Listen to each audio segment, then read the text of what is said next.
Hey everybody. Hey guys. Hello, hello. This blue with the blue black background. Love it. I mean, thank you. How's everybody doing? Melissa, tea time. Yes. How's everybody? I'm super excited about this. I hope you guys are too. And yeah, give us a thumbs up, say hello while we are like getting things together. Sometimes it takes us a minute. It takes me a minute. I am eating chicken nuggets, so. Oh, I love that. I love that so much. I was about to ask, what are y'all doing tonight? But I kind of know. But I kind of know we're all here.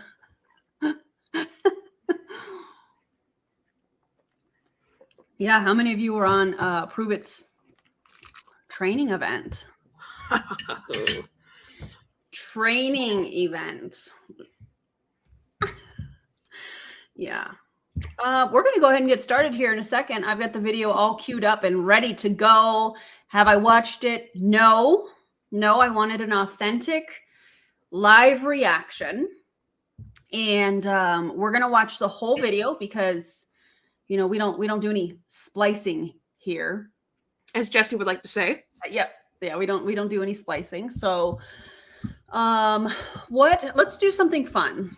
Let's you guys in the comments drop your predictions, what you think she's going to speak on in general. If you really want to kick it up a notch and you want to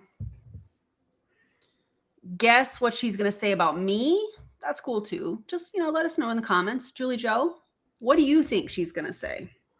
I think she's going to mention that you, because she said this before, that you failed or that you just stopped because you weren't doing well. Yeah. I think she's going to bring up a drop in sales, which is very easy to explain. I think she's going to say I'm bitter. I think she's going to say, yeah. I'll just leave it at that. I think that's some of the stuff that she's going to say. This one's interesting. That I'm jealous of her success. Yeah, that is an interesting one. I'm not jealous of anybody's success. I applaud success when it's done in a way that's not predatory and based on, that's not predatory.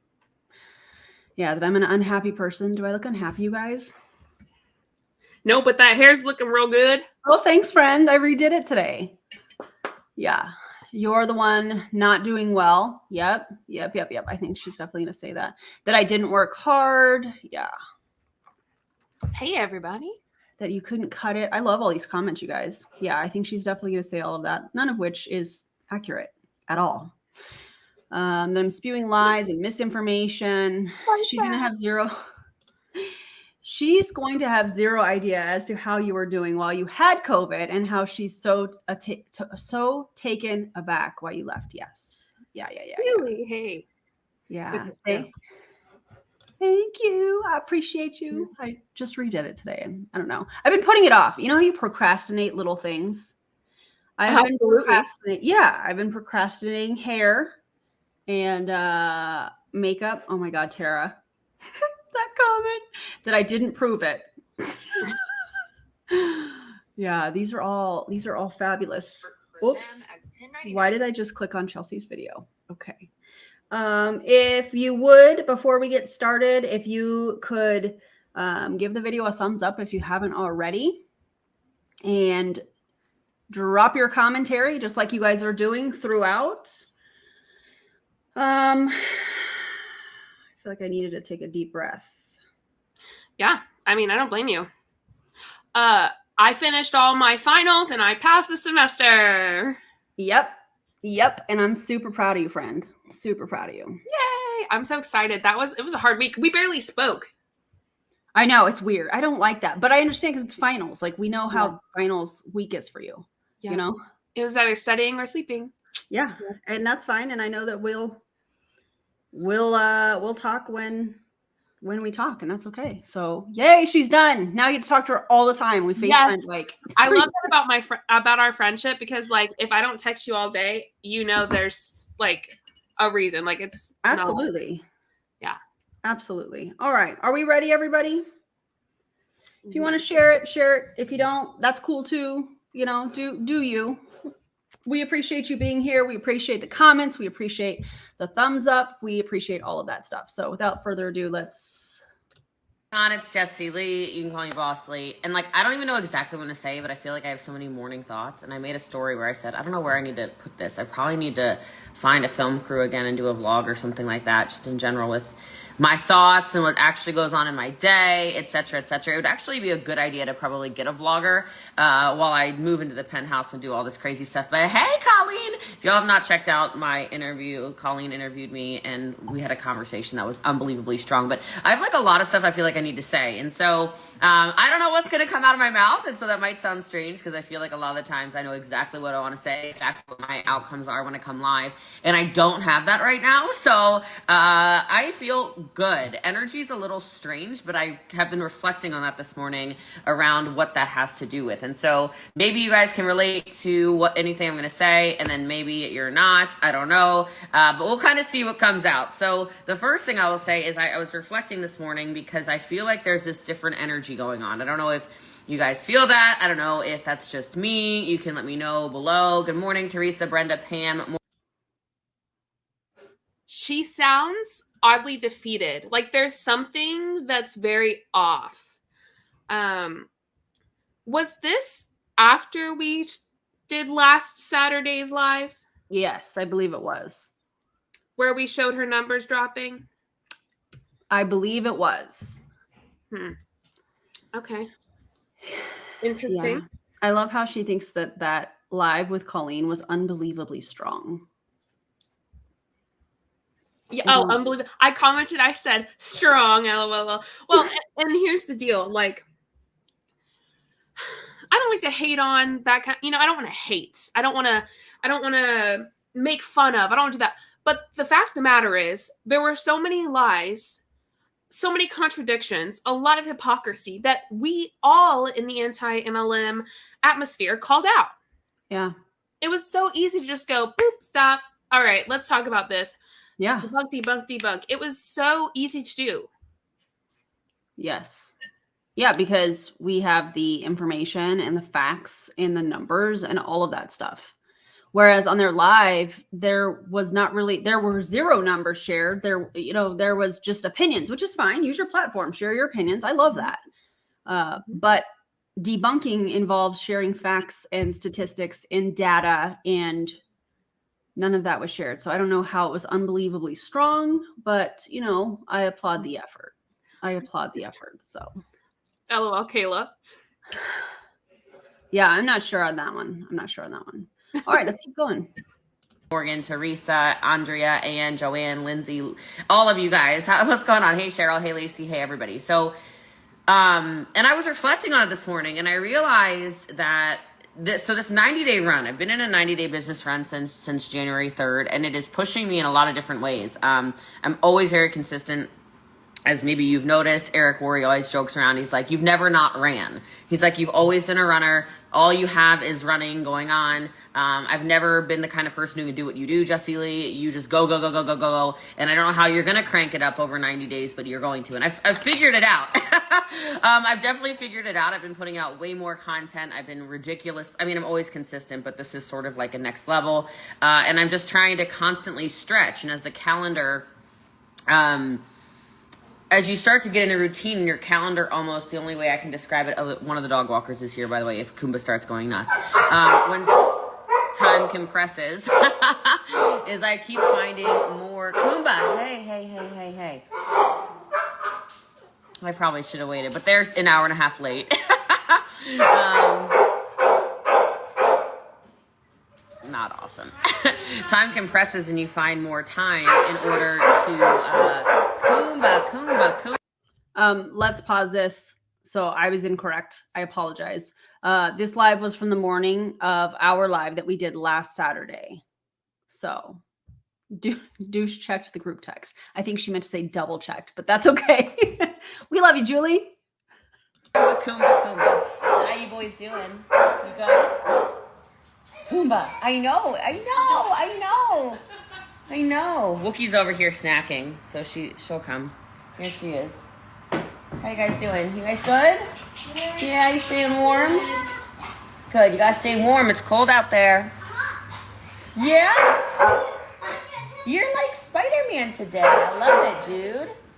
Yeah. All right. Enjoy your walk, babies. Yeah, they just had a little snack. They played a puzzle. Sweet boys. Our morning dog walker had... Erin, I have a question. Tell me. Is this actual Jessie Lee and not Boss Lee? This is Jessie Lee. Yep. It's not the Boss Lee Yeah. that we yet. I don't know if she's gonna, but she seems different. Yeah, she is very different. She's very different in person. She's very quiet, and I mean, she stares at her phone 24/7, but she's very, very quiet, just like this. This is her energy in person, like when you're in a one-on-one situation, or even in like a smaller group. This is her. When it's a bigger group and there's, you know, a performance that needs to happen, in my opinion, that's when she kind of kicks up the Boss Lee character that she talks about. Yeah. Okay. Yeah. Interesting. I also think Charlene had a good point. She said, I have to wonder if the no makeup and calm demeanor is by design, since she is going to be talking about how you failed in your business and her. She would be the victim here. Yeah. We'll see. Make no mistake about it. Everything she does, in my opinion, is very calculated. Very calculated. Down to, she said, I'm not sure what I'm going to talk about. I'm not sure what's going to go on, you know, what's going to come out of my mouth. No, she knows. Oh, yeah. She knows. And that, cool, whatever. Like, do your thing, share your opinions, because that's what we're going to do here too. Oh, someone asked Erin, did you ever meet her? They were like best friends. Hey, Starla. Yes. So I've known Jessie Lee, for those of you that are kind of brand new, since our first company. And I joined that company in 2007. That was a company called Slumber Parties. 2007. And they were, 2007. Yeah. And they were bought out by, exactly, Dre. They were bought out by Pure Romance. And so I reconnected with her around 2015-ish, 2016. Which is the Modere kind of time frame. And yeah, so did I ever meet her? Yes. She's stayed at my house. I was a part of her inner circle. Yeah, I've spent a lot of time with her in like a one-on-one situation, in group settings, in network marketing settings. So yeah, thanks for asking that question. And it sounds like you're new, so welcome. We're glad you're here. That's cool. I love seeing new people on. I want to say, Christy, you're not a sucker, and here's why. What Charlene said is great. She's a master manipulator. Christy, she wants that. She knows exactly how to make you feel that way. Yeah. If I didn't know Erin and I hadn't talked to Erin, and you know, I hadn't been on Jessie Lee's trainings to her team, and you know, I hadn't done all of this stuff, I would be the same way. So yeah. Oh, well, and let me just say that I do feel bad for her. I really do. I am very concerned. Just like I say on all of my videos, even though she likes to say, you know, oh, I don't watch any of their videos, but she literally says this all the time. I am genuinely worried about her mental health because I've never seen her like this. Yeah. And we'll kind of get into some more of the details, you know, as we go throughout the video and stuff. I'm sure it's going to come up. But I am genuinely concerned about her, and please do not send her any hate. Please do not, you know, you don't need to go to this live and comment or do any of that stuff. You know, keep your commentary here. And this is where we can talk about it, but you know, don't send her any hate or anything like that, because that's not what we do. We educate and we raise awareness. So don't join her downline. Don't join a team. Don't join any MLM company for that matter. Yeah. I love what Starla said. It must have been very gratifying to see, you know, Chelsea's video. How did you feel like, you know, whenever you saw that she was getting this kind of attention? What came across your mind? I was really excited to have somebody speaking up about it, because in the past there was so much fear that she creates on speaking out against her, that there's been a handful of leaders from her past. It's funny because in one of her videos she was like, I've never lost a leader. I can literally list names of people that have left or that she has exiled, which is so interesting to me, because they either wanted to do their own thing or they didn't agree with what she was doing and how she was doing it, and they decided to go their own way. In that is where smear campaigns, and I'm going to use the term from Scientology, fair gaming, is exactly what happens. And so that created a lot of fear, and people were afraid to speak up. So when I saw Chelsea's video, number one, I don't know if you guys have watched that, but her deep dive on Jessie Lee, as she was, and this is how connected I was, as she was sharing the anonymous testimonials, if you will, the victims' stories of this, I knew who she was. I knew who the anonymous people were. That's so-and-so story. That's so-and-so story. Oh, that's so-and-so. Wow. That's how connected I was. So when I saw Chelsea's deep dive video, I was glued to it. I was sick to my stomach because there was still a part of me that was trying to figure out how I felt about all of this. I knew I didn't like how I was feeling by being a part of it, but I also knew that I didn't like being a part of MLMs in general, but I was still trying to work all of that out for me. So validation, I think I saw somebody's comment scroll by. I felt validated for sure, because I was like, I knew that I wasn't the only one, but I sometimes felt like I was the only one that had experienced this. Even though she didn't, until after I started speaking up, kind of talk about me, I still watched all of the things happening. So yeah, I hope that makes sense. I feel like that was very long-winded. No, it was great. Thank you. Should we continue? Yes. Has twin boys, and sometimes she brings them, sometimes she doesn't. So sorry about the barking, sorry about that. So I walk the dogs 3 times a day, and then they have a morning dog walker and an evening dog walker as well, so they get at least 5 walks a day. They are very spoiled. Okay, so really quickly I'll answer this. When you grab 2 boxes of the grape just dropped on the website, it drops to $101 a box instead of $130, so it's a pretty drastic change. Okay, so let me get back into this. So in a 90-day run, you start to realize exactly how much time stuff takes. So for me, like, my first week was absolutely exhausting. I have my whole calendar stacked, but I started adding more and more and more and more into it. I don't know if you can relate to that, but it was like, I kept saying to myself, okay, I've got this next meeting coming up. And then I got into a routine of that. And I said, oh, hold on a minute. So in this routine, now I can put extra stuff in. So I keep adding more and more and more and more, and then traveling on top of it and kind of doing all the things. Good morning, Laura. Good morning, Ashley. Good morning, Sophie. Good morning, all you guys. So like I said, I don't know what's going to come out of my mouth, but hopefully some of this helps some of you. So, yeah, I've just been, like, this morning I kind of woke up and I was like, it felt weird, and I felt like, what is going on? And I sort of thought, I've got to come on here and I've got to discuss, I guess, something. I haven't felt this energy in our business since 2018. Okay, so I want to explain that. So since 2018, now I've been in business for 11 years, 2018, and I really mean like 3.5 years ago. I know, apparently I texted you guys like 5 times. I'm sorry, I meant to text you once. I don't know what happened. I harassed you with grape sale.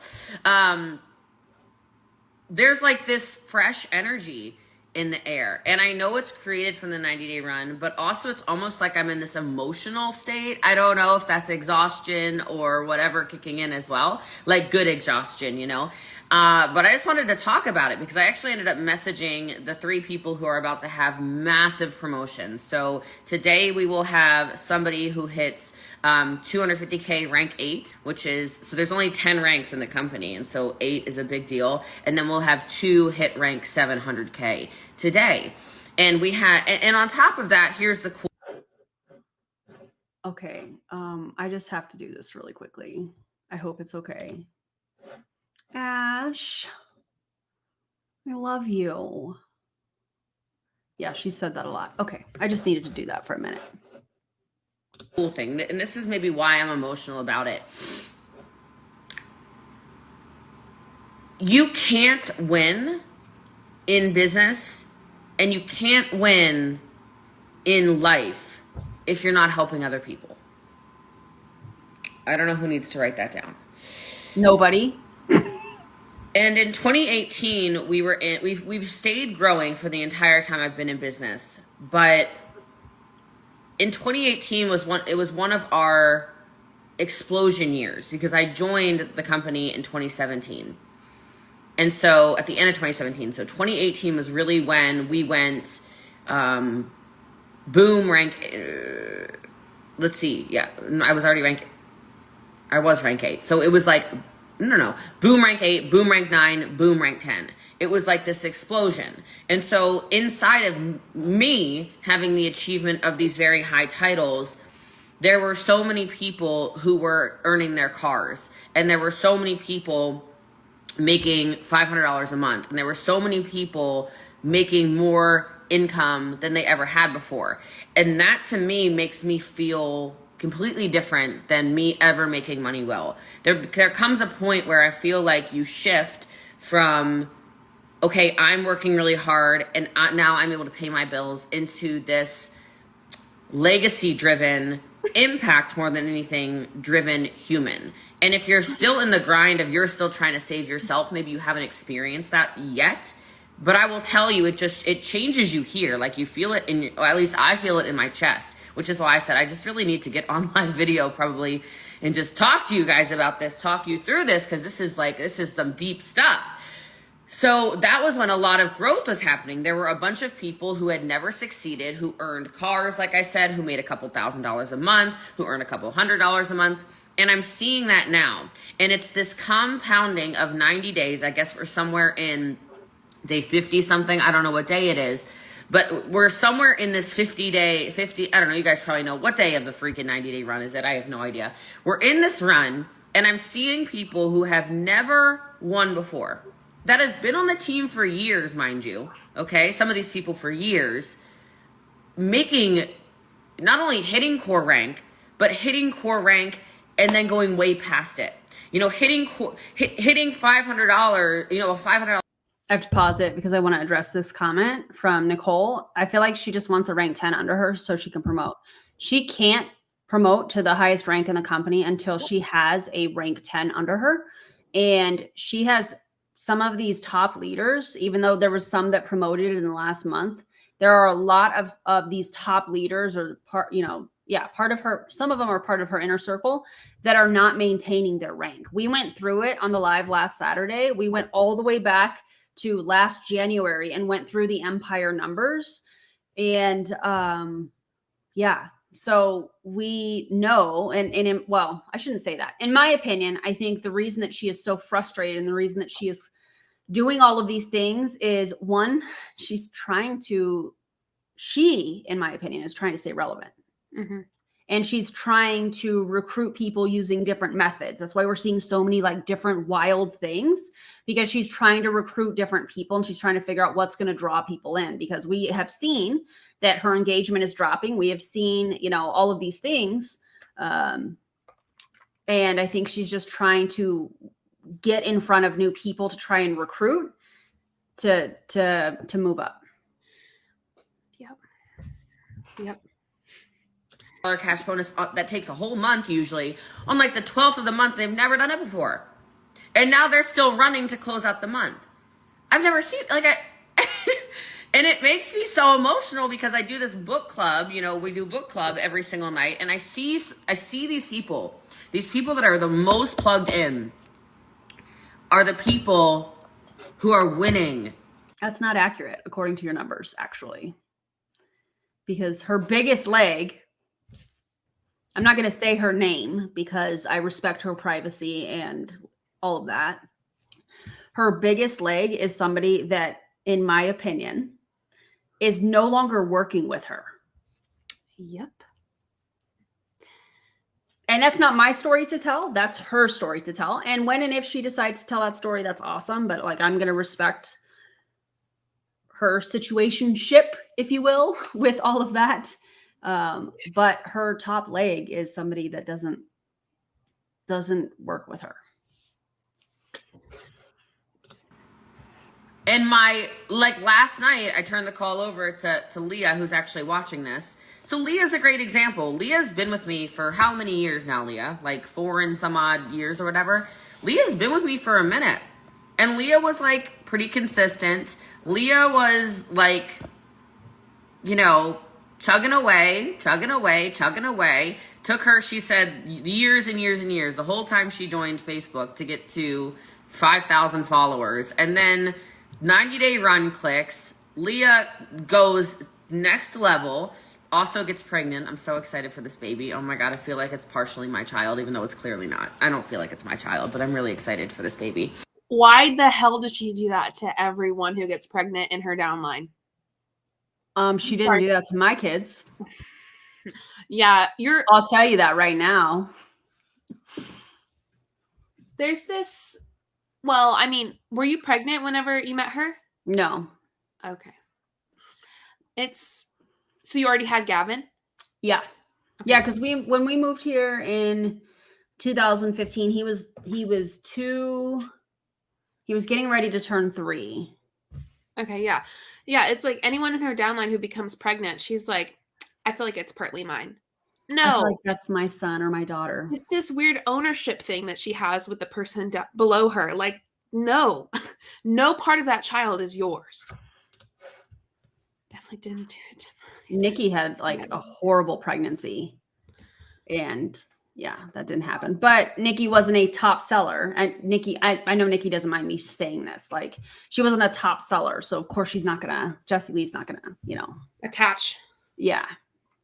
Cult ownership, in my opinion. Yeah, Dave. Like, she has this weird, she feels like anything that happens to her downline is like, anything good is like partly because of her, because she's given them this opportunity and taught them all these things.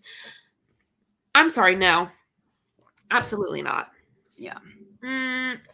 Were you there at conception? No. God, I hope not.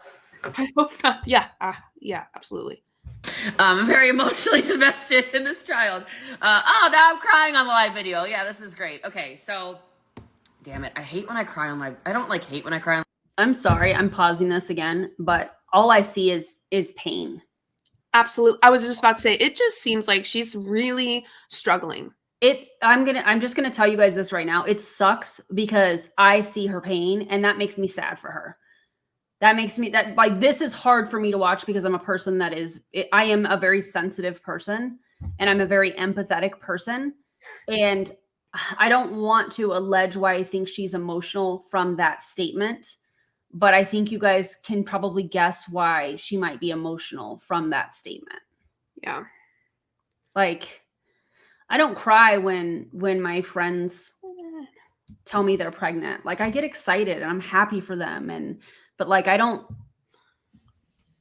cry like this. And so I find that really interesting. I find that really telling, again, in my opinion. I find it interesting to see Jessie Lee here while on the call with Colleen, we saw Boss Lee. Yeah. And when she gets out of the Boss Lee character, in my opinion, it seems like she might actually start to feel those feelings that we would expect her to have. Yeah. With life at this point. Oh my God. Ash, I love you so much. Pressing emotions, I went to get laser hair removal and started crying when the laser hit my bits. Yeah, right? Yeah. Like, there's something there that, in my opinion, is, and I'm not an expert, just me, like, I don't know, just me. Yeah. She's hurt. There's, I think, pain in this area for her. Yeah, and I agree with what Julie said. I definitely think part of it's that, she's kind of being exposed. Like, she's not able to hide all of the things she was hiding before. Yeah. And I'm sure that hurts. I'm sure it does. But that's obviously not our responsibility to handle. When you lie and you do things like this to people, accountability is extremely important. And the only way to learn from it is to hold people accountable. Yeah. That's it. You can only put your feelings on the back burner for so long. Yeah. Absolutely. That's a great way to put it. Yeah. It just makes me sad for her. Just makes Agreed. me sad. Agreed. My video, but like I get so emotionally involved with our team. Ah! So anyway, she's exploding, like hundreds of new customers a month. And so I see these people winning that I've just, you feel sometimes, I think as a leader, like all the work you're doing is for naught. I don't know if you can relate to that. You feel like everything you're doing is not paying off. You feel like all the like attacks, whether it's stupid customers or not stupid customers like you guys, but like doesn't even make sense. Not customers, like not even like fake followers or fake profiles or whatever. Sometimes you're like, this is just getting crazy. This is getting so noisy. This is getting so loud. Why should I show up and do these calls? Why should I do book club every day? Why should I do team trainings? Why should I do European trainings? Why should I do a 90-day run? Why do I need to be live on video? I'm already successful, in network marketing. Why do I need to do coaching calls for the profession? Why do I need to put out a podcast every day? And it's little reminders, like, I don't know, I woke up today, like I said, and it was really heavy. It's like, I have to do it because there are so many people, like those of you that are watching this, wherever you're watching it, where I feel like, you can correct me if I'm wrong, but I feel like the more I run, the more you guys run, the more you see what's possible, the more you start to view yourself differently. And it kind of just cuts the noise. And so today I woke up and it was almost like silence. I don't know. It sort of felt like Christmas morning. I don't know if that makes any sense. But it kind of felt like Christmas morning, almost. Yeah, but your energy is not giving Christmas morning. Your energy is like sad and tired. And I'm going to say it again, genuinely worried. Somebody please come take her phone. Yeah. Also, I mean, honestly, is Christmas morning exciting for her? Like there are That's a good question. There are people that really struggle with Christmas morning. Yeah. I don't know. I mean, it could be Christmas morning, but not necessarily the way that it's portrayed a lot of times. So, yeah, I don't know. That not eerie, that's the wrong word, but sort of like that magical something's in the air. And so I texted these people that are running for these big ranks, and I just let them know it was on my heart. I'm like, I haven't felt this kind of energy since 2018, and your work ethic is making me feel so much gratitude. We are attracting so many leaders. The amount of people I am recruiting that are not just here to make a couple $100s, but I'm recruiting people and I'm attracting people. I'm going to keep talking. I just have so much to say, God. So hopefully you're resonating with some of this or any of this. I don't know. All of this maybe. But attracting people who want to run. Who really want to run, who don't just want to get, a couple $100s in sales, which is fine if that's what you want. And I love those people too. I hope you hear my heart. But like people that just don't have time for excuses, that are just running rampant. And so I'll give you a couple examples. So, and by the way, if you can't tell how long I've been in the long game for this, I don't know how to explain this. And I was listening, or I read a lot of quotes every day every day I read a lot of quotes. They're very inspiring to me. I read a lot of books as well, but I really like Winston Churchill, and I know I kind of got into Winston Churchill because of Ryan Holiday, but he says success is not final, failure is not fatal. It is the courage to continue that counts. I'm gonna say it again. Success is not final, failure is not fatal. It is the courage to continue that counts. That's Winston Churchill. And there's been so many days that I just don't feel like doing stuff. Not so much in the 90-day run, but over the last few years. And I look at how much I've still shown up. And this long game is paying off. So hear me on this if you feel stuck, okay? So probably 4 years ago, 5 years ago, maybe 6 years ago, I don't know. I attract this girl. I'm in a totally different company. She's in a totally different company.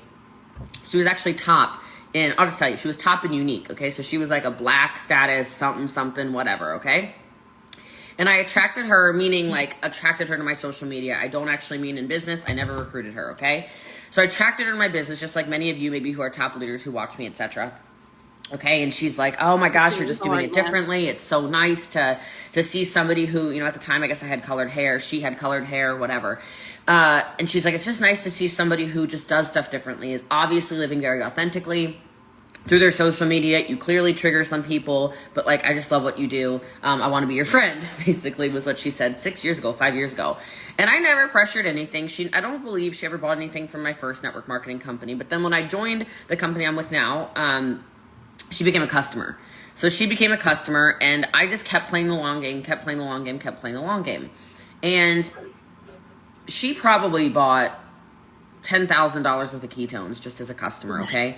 And I always let her know, you know, I'm open, you know, if you ever want to. Oh, and she quit Unique, by the way. She was no longer part of Unique. She retired from that, I guess, or whatever, and she opened her own boutique. Super successful at that. And said, oh, I have no interest in building network marketing again. I said, cool, like, I love my customers. You don't need to do, you know, whatever. And we just stayed friends. You know, I followed her through marriage and divorce, and we followed each other through, you know, she gave birth to some more children, and just like I'm kind of going out of sequence or whatever, but just loved her where she was. And I say that to all of you because you never really know when it's going to click on for somebody. You never really know when somebody's going to decide enough is enough. And maybe that's why I don't give up on people. Maybe that's why I've played the long game as long as I have. This courage to continue, like Winston Churchill said. Because I get frustrated. I text it, remind me if I forget, by the way, because I know I'm kind of all over the place. I have no notes. Usually I do stuff by an outline. I texted Rakan something today that I want to share with you guys, so just remind me if I veer totally off track. And hopefully there's value in this. I don't know if you're getting value or not. It's valuable for me. This is a very valuable live for me. So we'll be a little self-centered on that one. I'm getting all this out. It feels good to chat with you. Hey, what's going on, everybody? Yeah. So she got 4 customers. So she joins. So this girl who was top in Unique years ago, she joins me.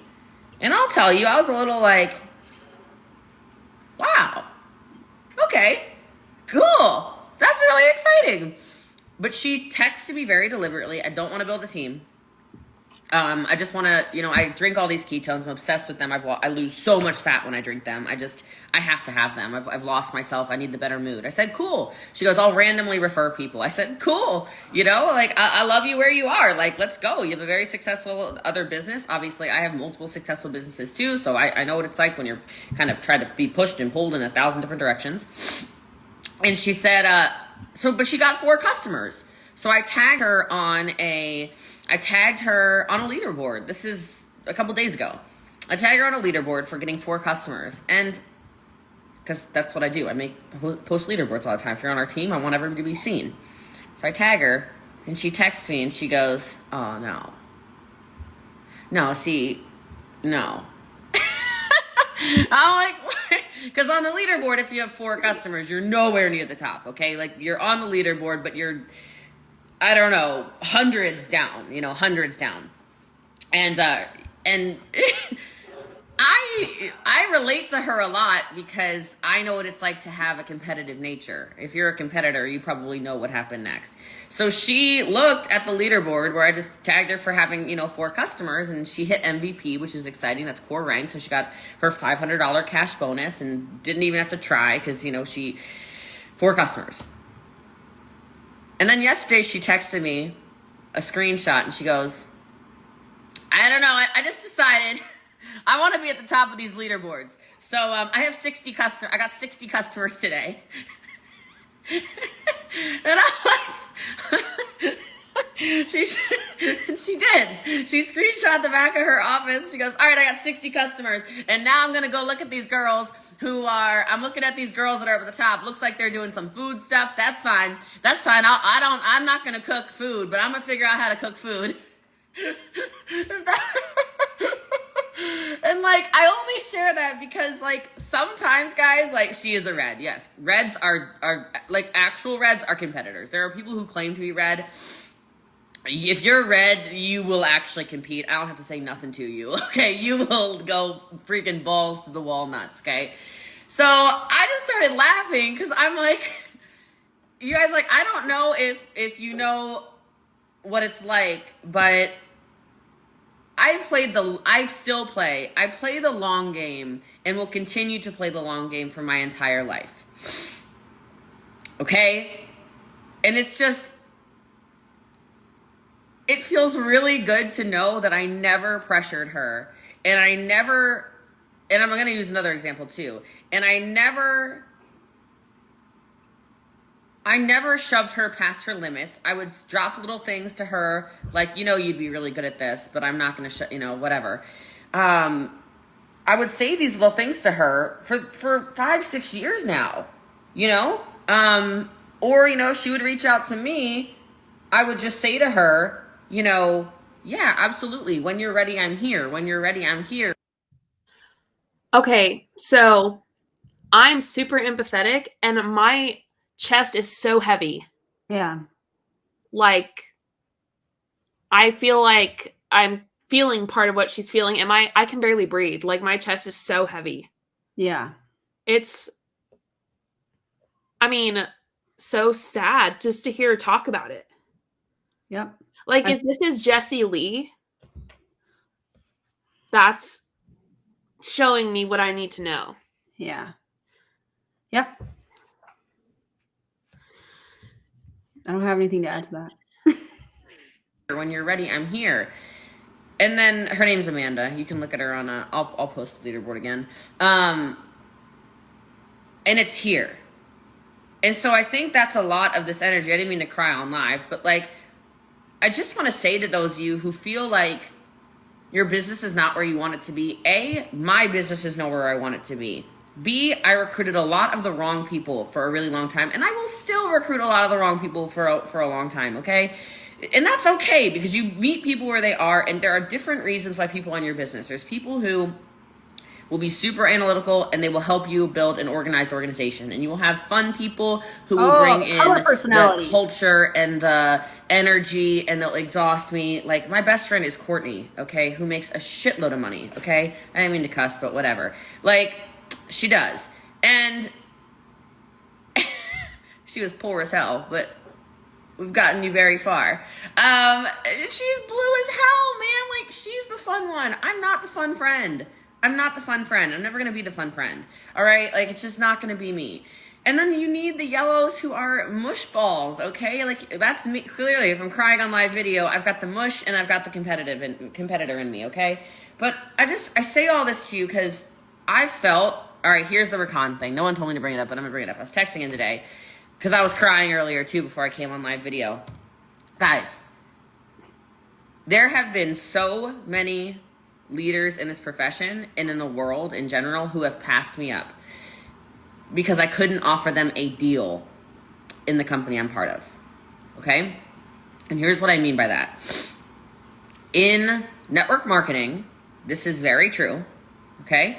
In network marketing, almost every company, some more than others, can cut you a deal.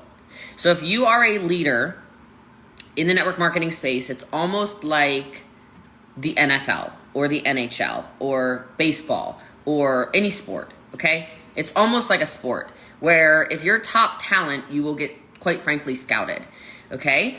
And so to paint a picture, my first company, my first network marketing company, they offer money to basically everyone. Like Ben said, red carpet. There are companies that will literally roll out an actual physical red carpet. They will give you a red carpet experience. They will wine you. They will dine you. They will, it's literally like they're scouting you to draft you for, it's almost like high school students where the coaches go to your house, and try to get you to be part of their team. And so this happens in network marketing, and people are given performance contracts. People are also written basically blank checks. People are also given positions. People are also given legs where it's like, oh, you've made $100,000 a month in this company. If you come over here, we'll guarantee you $50,000 a month and a leg of business. If it's like a 2-leg plan or a 3-leg plan, we'll give you 2 legs, or you just have to build one side. We just want your influence. So there's a lot of this that goes on. There's also a lot of secret deals that happen inside of companies. Just as an FYI, I'm gonna tell you something that I don't really talk about online, but I really want to talk about it because it emotionally affects me, I guess. Okay, I know it emotionally affects me.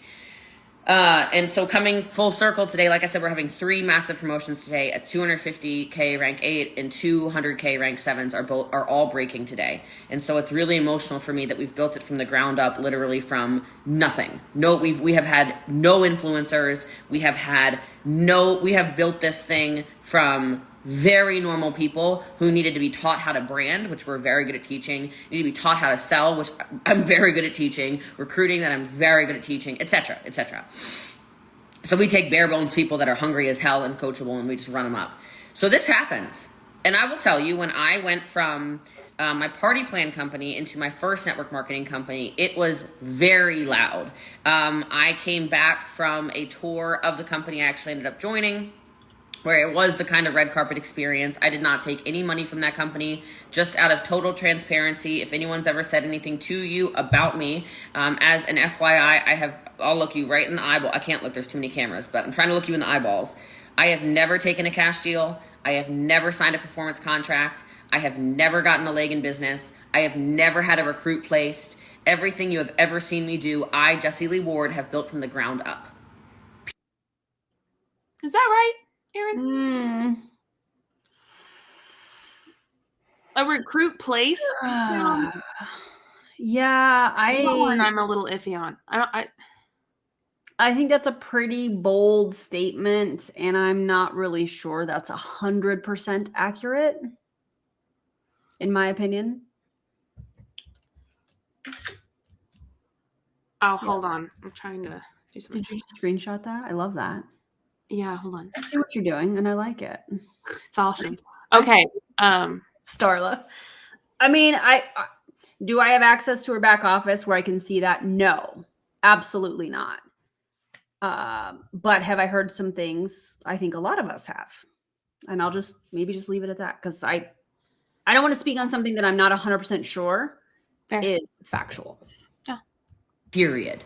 So anything you have ever heard about, oh, her timing was right, she was given a position, I have never taken or been given anything in any company ever. If you see the business that I have built, it is truly built because I know how to build business. And that is not common to say at the top of network marketing, and I'm going to be the one who tells you that. I'm going to be the one who tells you that, because people are not honest about that. People lie about that. They are big liars, and I am not lying to you about any of it. So anything I teach you to do, I teach you because it actually works. Oh, I see what's happening here. So somebody chose to not sign under her. I bet she's talking about the WFAB people.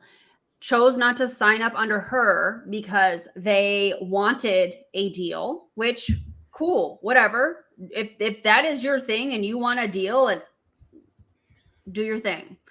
So I think this is a way of her, in my opinion, shading these people that chose this performance contract, aka a bridge contract, that absolutely does happen a ton in multi-level marketing companies. Yeah, like with Madison Vining and Monica, they both did bridge contracts from Young Living to Modere, right? Modere, I'm pretty sure. Yeah. Yeah, that happens all. Yeah, you're right. Happens all the time. Yeah, and I know, I'm going to say it that way. I know that there are specific teams within Modere that rely heavily on bridge contracts. Yep. Heavily. Yeah, I know. I feel like I know exactly what you're talking about. It's almost like Erin knows her. Yeah. Yeah. Yeah. Okay, let's go. There are a lot of fake coaches. There are a lot of frauds. There are a lot of people that I know, I love y'all. You look up to them, and I will never call them out by name on social media. But they are fraudulent, and they try to teach you stuff like, oh yeah, I cold message. No, you don't.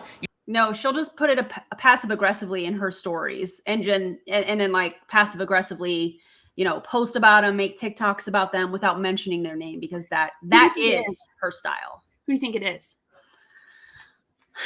I don't know. She's talking about coaches, which I find really interesting. She's not talking about, I mean, she's lumping other network marketers in with that, but she also made it a point to say coaches, which I find interesting. Let me know what you guys think. Yeah. Colleen, Julie says Colleen. I mean, yeah. I really think we've talked about her moving to another company, and we've talked about her becoming a coach. That's kind of up in the air. Probably a coach maybe at this point, but I think she did the live with Colleen just so she can get in front of Colleen's people, so that when she does become a coach, they'll go to Jessie. That's what she does. Cross recruiting all the time. All the time. Yeah, listen, everything that she does is for a reason. Yep. There is a reason, and in my opinion, that actually, no, I don't even need to say that because she's told me this on my couch. She doesn't do favors. No, but she goes to these events. She attends these events or speaks on a stage to recruit leaders. Yeah. Literally told that to me on my couch, just in this other room right over here. Yeah, I should have added on. When I say she doesn't do, what did I say? Basically that there's intention behind everything that she does. Yeah. She doesn't do favors, so she's not going to waste her time just helping someone unless she's going to get something out of it. But if she feels this way about being given legs, why are people on her team supposed to feel like when she gives them volume? Yeah. Amen. Well, and the really interesting thing about this, and I love this comment, because the really interesting thing about this is it's very easy to see who's being built. Yeah, because she posts her numbers, and we see the numbers, and we didn't talk about this last week, but we're talking about it now. When the team volume and the group volume have massively different numbers, I'm just saying. Okay, let's right. You literally were given 2 legs of business, and you're lucky I don't call you out. Okay? So anyway. So I've never been given anything. And in my last company, so this is the conversation I had with Rakan today. I said it's really emotional for me that we have 3 very big promotions coming today. It's really emotional for me. Oh, I should keep talking. Sorry, I forgot. I was talking about these performance things. So it's very common. I apologize. I kind of went sideways for a second. There's a lot of guaranteed money is all I'm trying to say. Okay? And I was having this text conversation today as these promotions break, because it is the road. You're muted. I can't hear you. Oh, what'd you say? You know why she's talking about Rakan so much? She's with him right now. Can we talk about that for a second? I have questions. I can't understand why she thinks it's okay to talk sexually about Rakan like she's been talking. That's so disrespectful. Yeah. But do we have any Canadians in the house? Oh yeah, this is a good question. Do we have any Canadians, Any Canadians? We love our Canadians. Where you at? Yeah, let us know. I'm watching the comments. I have questions. Rakan is a leader in iGenius that the WFAB people signed up under. Okay, we've got some Canadians. Oh, moi, speaking in French. I love that, Andrea. Okay, I have questions for my Canadian friends, for our Canadian friends. Excuse me, I didn't mean to say. Yeah. Oh, you're fine. Yeah. Oh, look at all these Canadians. I love that. Okay. Oh, yay. My question is, and Julie Jo and I talked about this earlier. We've done some research, and along with some of my members, we talked about it in the Discord. Can you enter your country being unvaccinated? And I'm talking obviously specifically the COVID vaccine. Yeah, like someone from the United States just going to visit in Canada being unvaccinated. Yeah. And by the way, Isabella's video on Rakan is amazing. Yes. So that is my question. Can you enter Canada being unvaccinated? And if so, what are the terms? And then I will answer this question here in a second. Someone said, yes, you can. Only in a car, though, not in a plane. Okay. She flew in a plane because I saw her stories earlier. Okay, so I thought you couldn't cross the border if you weren't vaccinated to Canada, just because I read about it today. But if our Canadian friends are saying Montreal, so some are saying yes, some are saying no. I read up that it's said for vaccinated people, but could be for unvaccinated, I guess. You have to be, obviously negative COVID test 72 hours, COVID test when you get there that needs to be negative. That you have to quarantine for 14 days when you get there. Okay, and she's only going to be there for like 72 hours. Yeah, so it was like. So how does all of that work? So she's got so let's say that she has a negative COVID test. She's been pretty vocal about not getting vaccinated, which is like cool. That's your decision. But now she's traveling into Canada.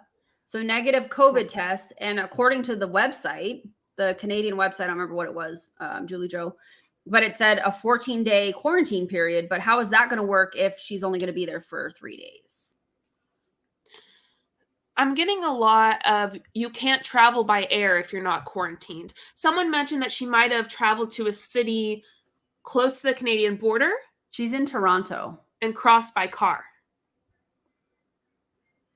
Okay, just testing. Oh, I see. Okay. Interesting. I don't know. I just wanted to ask that question because we were just talking about it, and I don't understand how you can go into Canada without being vaccinated. Yeah, maybe it does. So I appreciate you guys. Okay, let's answer this question. This one's helpful. Americans tests and can stay 72 hours. Okay, so right here. Canadian can come here, but test to go back. American tests and can stay 72. Okay, well that explains the 72 hours. See, this is what I think too. Allegedly. Also, someone mentioned private jet. I mean, I said, I also mentioned like, yeah. I mean, maybe not, but Yeah, I don't know. Just interesting. I don't know. I just wanted to ask you guys this. Yeah, Dream is actually from Canada. So she had to go back because her 6-month visa is up. That's why. Wow. She said they were moving to Miami. No, they've been there 6 months. Her visa's up, so she has to go back to Canada. It happens to them all the time. Yeah. Yep. I mean, it's not a big deal. I want them to stop lying about it. Yeah. I don't know where that question went. I think somebody asked if she's basically reached out to me. I have heard from her twice since April of 2020.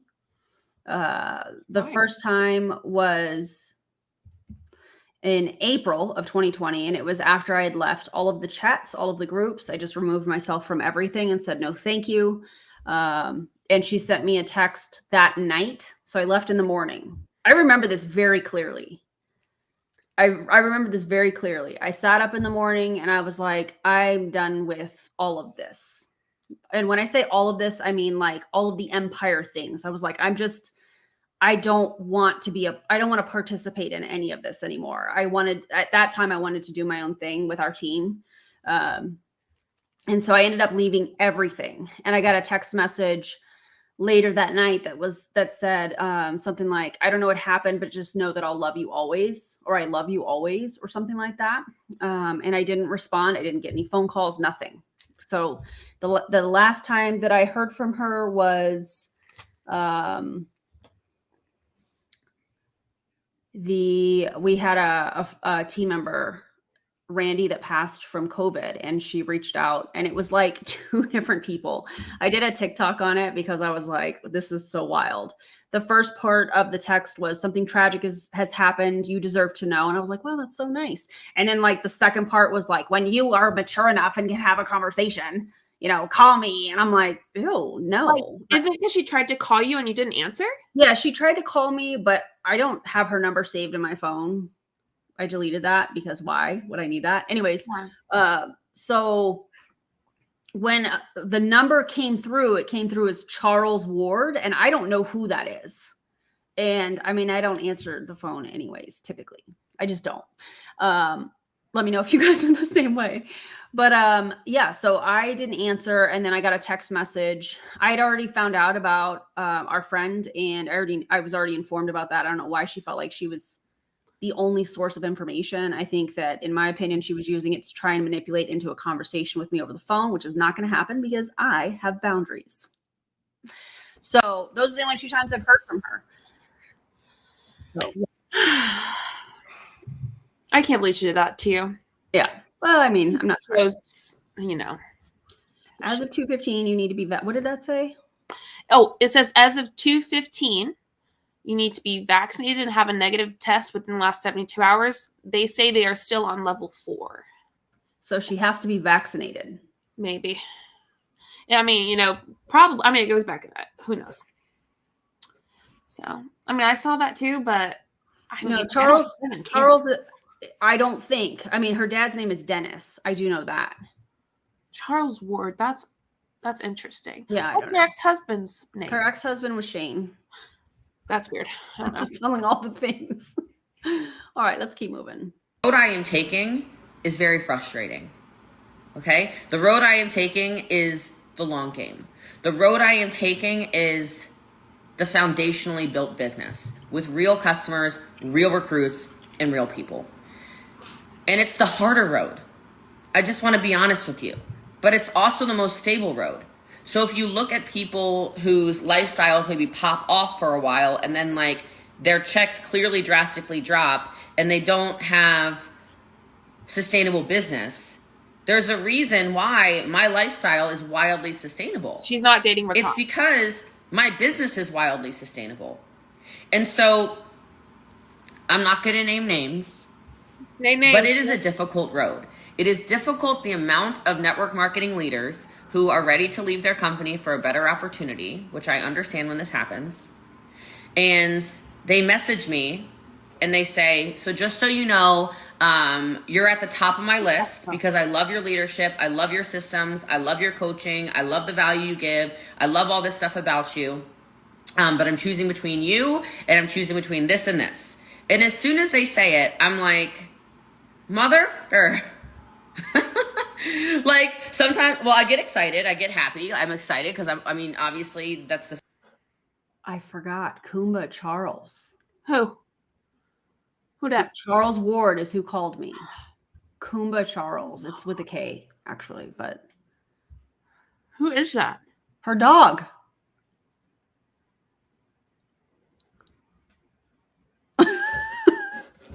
She called you from her dog's phone. I mean, her dog allegedly has accounts, proven accounts. So that makes so much sense. She probably made another line for Charles Ward so that she has multiple phones. She does have multiple phones. Oh my God. She probably is making it like a family plan type of thing. Her dog was calling. I don't know who Charles Ward is. It's her dog, Kumba Charles. Charles is the middle name. Her ex-husband's name is Shane. Yeah, it's definitely not. And yeah, it's definitely not him. She wouldn't have his stuff anyway. She would not be connected to him in any way, shape, or form. Like his name wouldn't pop up when she called. No. But yeah, ring, ring, woof, woof. Listen, she did a family plan, and both of her dogs have phones of their own, I'm sure. I don't know. It's odd. It's still, that piece is still kind of odd to me. I don't know. But anyways, shall we continue? Yeah. Fastest way to kind of grow and scale your business is to attract leaders. And I attract the leaders. But then I can't offer them deals. And this just happened again last month. There was a large falling out of, or I guess it was 2 months ago now because it's February. So in December, there was a big falling out from another health and wellness company. And those leaders, before they joined the company they joined, they came to me. Just like a lot of the leaders from other companies will come to me. I bet it was maybe those Arbonne people who went to Q Science. Could be, but I'm not sure. That's just what came to mind. And they said, we want to know more about your systems. We want to know a little bit about what's going on in your team. We see like how successful it looks like people are. Obviously, we know you're number one in network marketing. We know all this stuff about you. You're the face of the profession. You're whatever.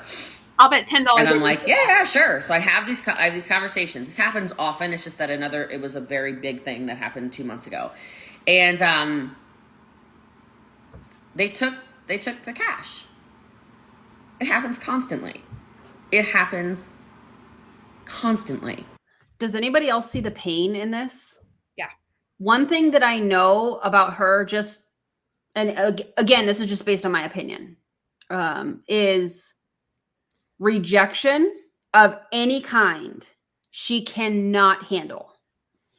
Because, and I've learned this because of people that, one, have said that they don't want to work with her in the past. One of them, I can't think of his name, but he's the author of I Will Teach You to Be Rich. You guys remember him? For those of you that have followed for quite some time, he was, I think she wanted him allegedly on the podcast. And I'm gonna go potty. I'll be right back. Okay, and then when you get back, I'll go. But allegedly, she wanted him on the podcast or something like that, or she was. I think that's how it went. And his team said, "Oh, you're in multi-level marketing or network marketing. No, thank you," or something along the lines. And there was a type of rejection, and she just went bananas, in my opinion, on a post on Instagram. This was several years ago. Then I think back to how she handled me not responding to her phone call and just other situations where there was some kind of a rejection. And Ramit, thank you. Thanks, Ash. And I think that there is real pain here because these leaders are coming to her and saying she's so fantastic, but still choosing somebody else, like a different company, different leaders, whatever. And I do think that, like, I just see pain here. I just see hurt feelings here. So Hold on. Hi. Hi. Yeah. So I don't know. Do you guys see that too? I'm reading some of these comments. Did you always leave to go potty? I'm starting a conspiracy. Honey, I got an itty bitty bladder and I drank a whole drink. Yeah. So I don't know. That's what I think. I'm reading some of these comments. What do you think? Do you see pain? Do you see pain in this story, JJ? You mean right now? Yeah. Oh yeah. I mean, I mentioned earlier, like, I feel it. Yeah. Like, my chest was super heavy. Yeah. And like, I just have, I don't know, like, I don't have any powers, but like, people who are pretty empathetic, it has to do with my childhood trauma and how I had to fill out the room or the situation before I entered or reacted or anything like that. And that's part of something I'm really good at. So it didn't turn out terrible for me, in the sense that it's now like a strength. So yeah, I can see it. I can feel it. Yeah. This is a good question. Who got her to go to prove it? Did underwear do it? Did Undy? No, well, I was there at that time, Mhm. and many of us were that are actually that I see in the comments. And the way that it was alleged to me at that time was that there were basically two companies, because when she was, I don't know if you guys know this, but when she was fired from Modere, while she was in the office being fired, there were people allegedly on the Modere staff that were calling the CEOs of other multi-level marketing companies, telling them not to work with her. Allegedly. So it was told to me that there were basically two companies that we were looking at, because at that time I was extremely loyal. In fact, when all of this happened, she was suspended and later terminated. I was like, where are we going? Literally said that. What company are we going to? And so there were two companies. It was either Prove It or it was Lavelle. Good thing I didn't go to Lavelle. I don't know. I mean, I feel like Prove It's more successful of a company than Lavelle is. Well, and when I look back at the timing on all of that, we were doing really cool, like, social media marketing type things when we were in Modere. Mhm. And so we just kind of plugged that in to Prove It. And that was back when, like, keto and, the keto diet and being in ketosis and all that stuff was kind of kicked into high gear. So it was really kind of a timing thing. But we were coming from, a lot of us, we were coming from another company. And anytime that there are people that come from another company, people come with them. So they move up in the ranks faster. I mean, I remember when we were flown in by Prove It, everything was paid for. Hotel, food, airfare, all of that was paid for. And when we were sitting in what used to be the warehouse, and we were asking all these comp plan questions, and we were talking to Brian, and we were talking to Terry LaCour, who's the owner of Prove It.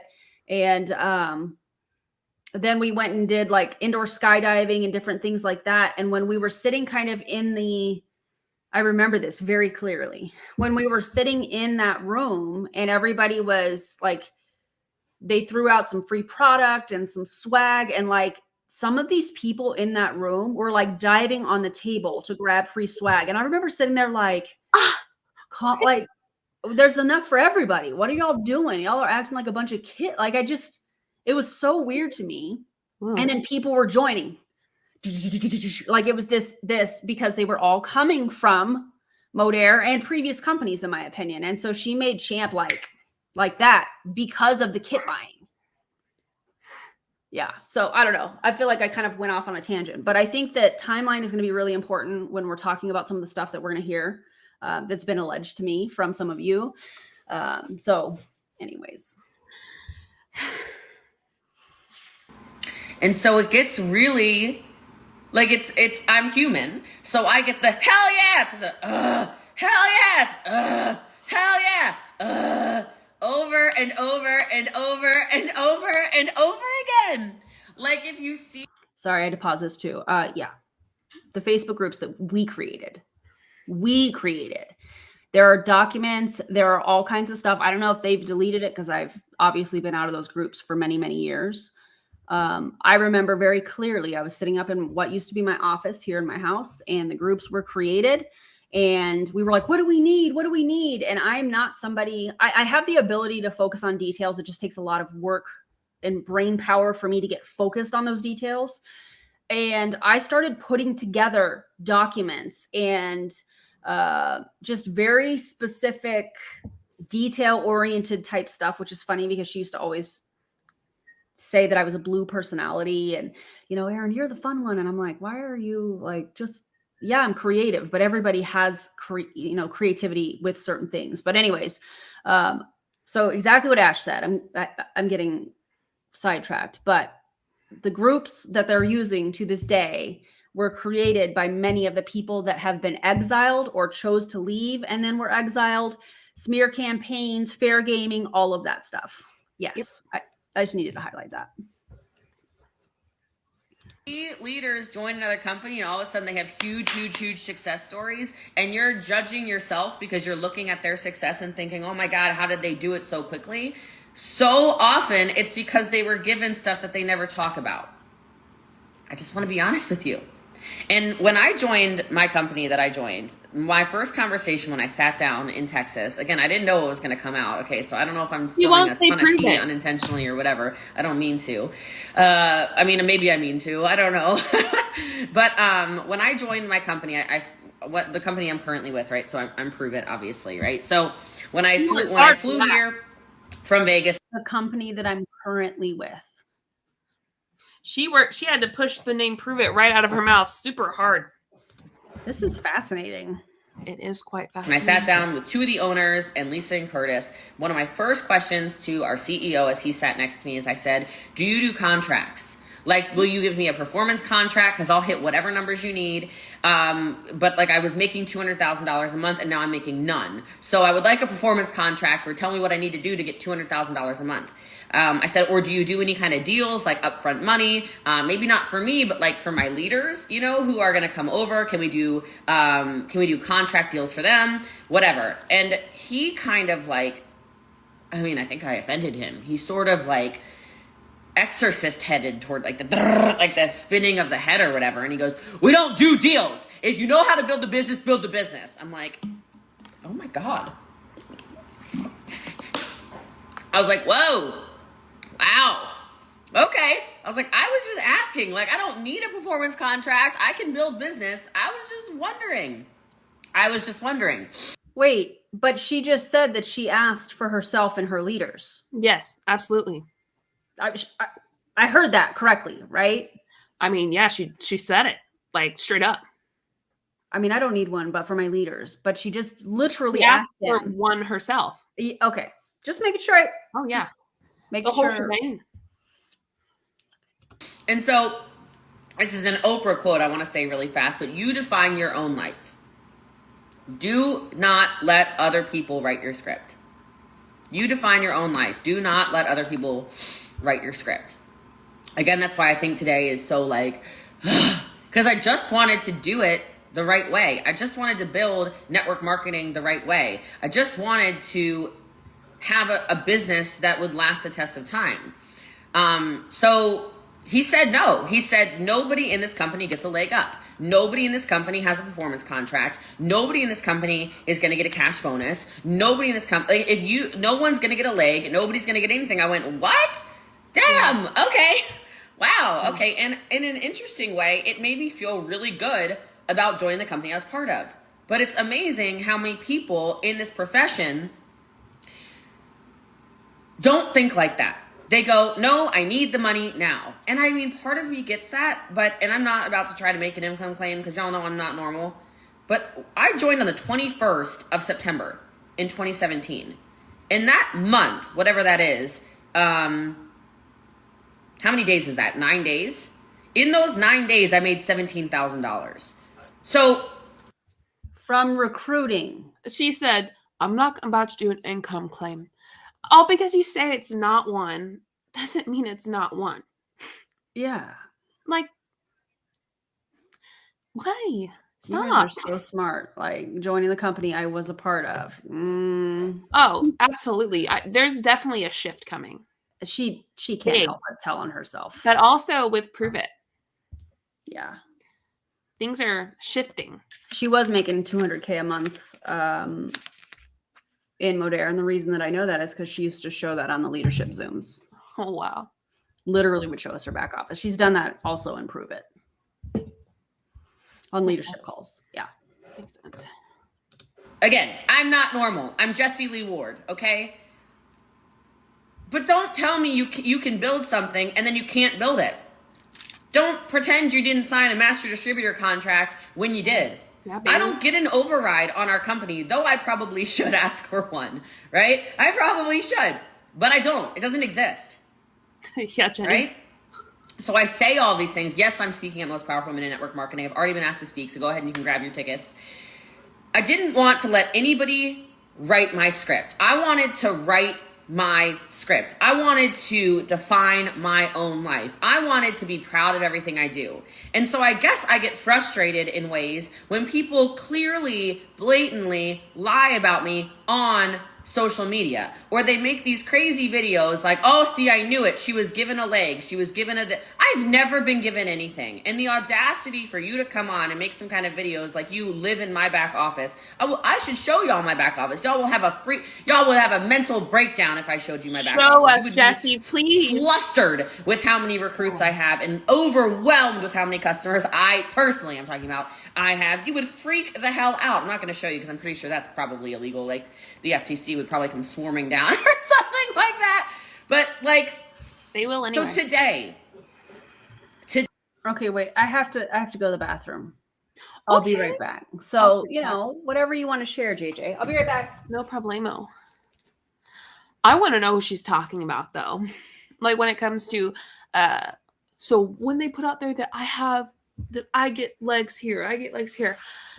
Listen, if they're all lies and they're all false, then share the truth. Oh, wait. The truth is being shared because we are the ones showing facts. It makes me laugh when they talk about how false we are and how much we lie and all this stuff, when in reality, they aren't helping their case. Like, if we're lying so much, then show us the facts. Tell us the facts. Cite your sources. We do it. We literally show the proof. Also, I don't get Jessie, like, in my opinion, she lies in ways that are easy to prove that they're lies. One of the Wednesday night ones, she showed us a check for $323,000. Yep, I'm not surprised, Lisa. She recently said, I have it on video, that she makes over $500K a month. Also, Erica, I'm thinking of you and your grandfather. Yeah. So sorry that you and your family have to do that, but I'll definitely be here if you need to chat. I think she's about to talk about Erin right now. All right, let's go. I'm ready. Y'all ready? Go. I'm pumped. I pee so fast. I have to. I'm a mom. Like, let's go. Oh, all right. Here we go. Day to have somebody who was a nanny who was basically dead broke. I mean it. She was broke, hitting rank 250K, Who's rank that? 8, and then 25-year-old about to hit 100K, rank 7. These are the people that she's talking about that made rank. Or Do you know their ranked up. names though? Like, do you know who she's talking about specifically? Like, a nanny, rank 8, 200. Is that Megan George? 250K, rank 8. Probably. Well, I think she's. I don't know, but I can find out. Or if you guys know, drop them in the comments. It's interesting. She hates saying she was built, but will build her leaders, certain leaders, in my opinion, and will hold it against them if they don't perform. This, Bailey, this right here, that right there, absolutely.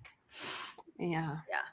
All right, let's keep it moving. Absolutely. 7. And a mom of 5 who's about to quit her job, whole freaking life, hitting 100K as well today.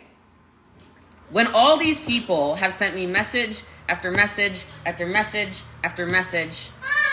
Hold on a second. Hey, you guys have a good walk? Was it good? Well, you want to come say hi? Hi. Yeah, we did. Are you, yeah? You see the cameras? You all excited? Don't show them the camera. I'm like, yeah, we'll never get off of it. You can say hi. They're over here. You gotta be able to see your face though, otherwise they can't see you. Here, yeah, you can say hi. Hi. Yeah. Oh my gosh, that curly hair is adorable. It's cold out there, man. You gotta get in that car. What a beautiful You gotta stay kiddo. warm. They played hide and seek and a Pookie. Oh, I She love had it. a blast the whole time. I love it. And Ash, right? I never Awesome, got a thank leg. you, and I was appreciate right you. at the top.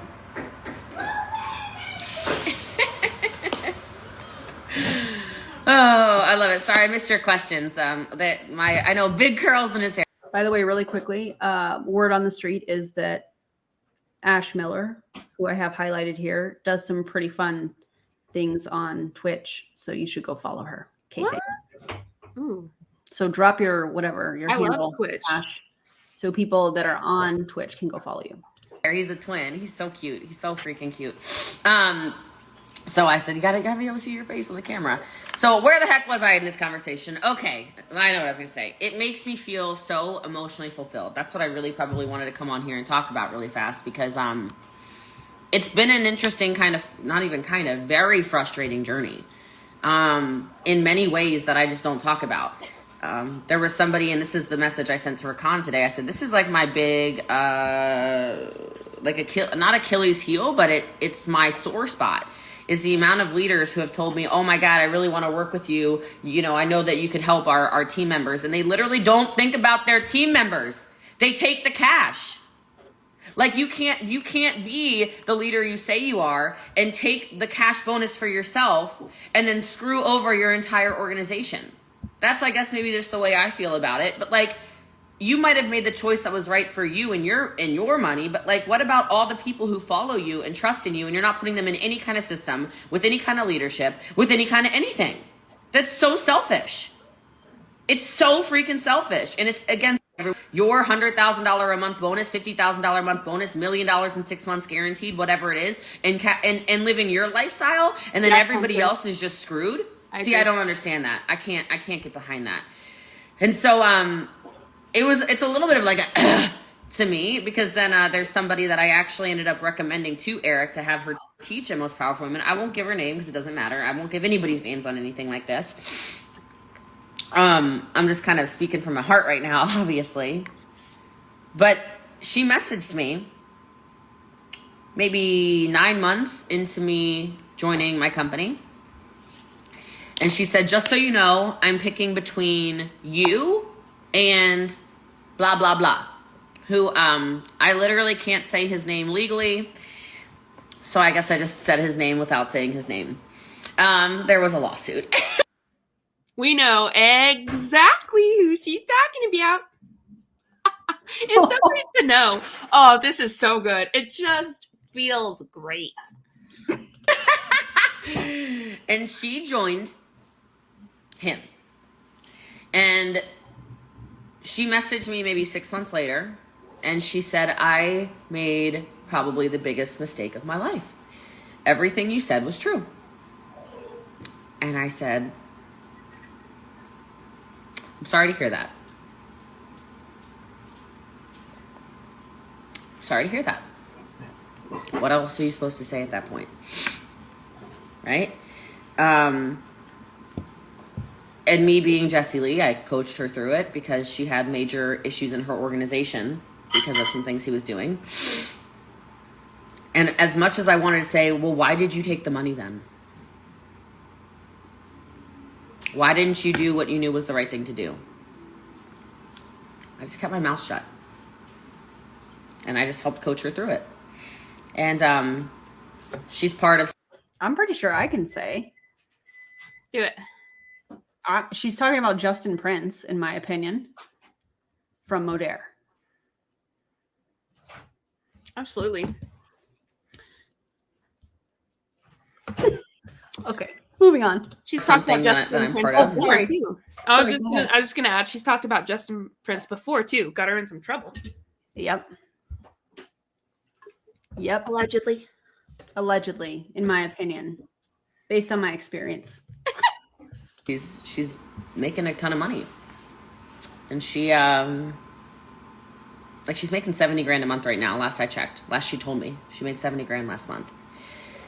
And,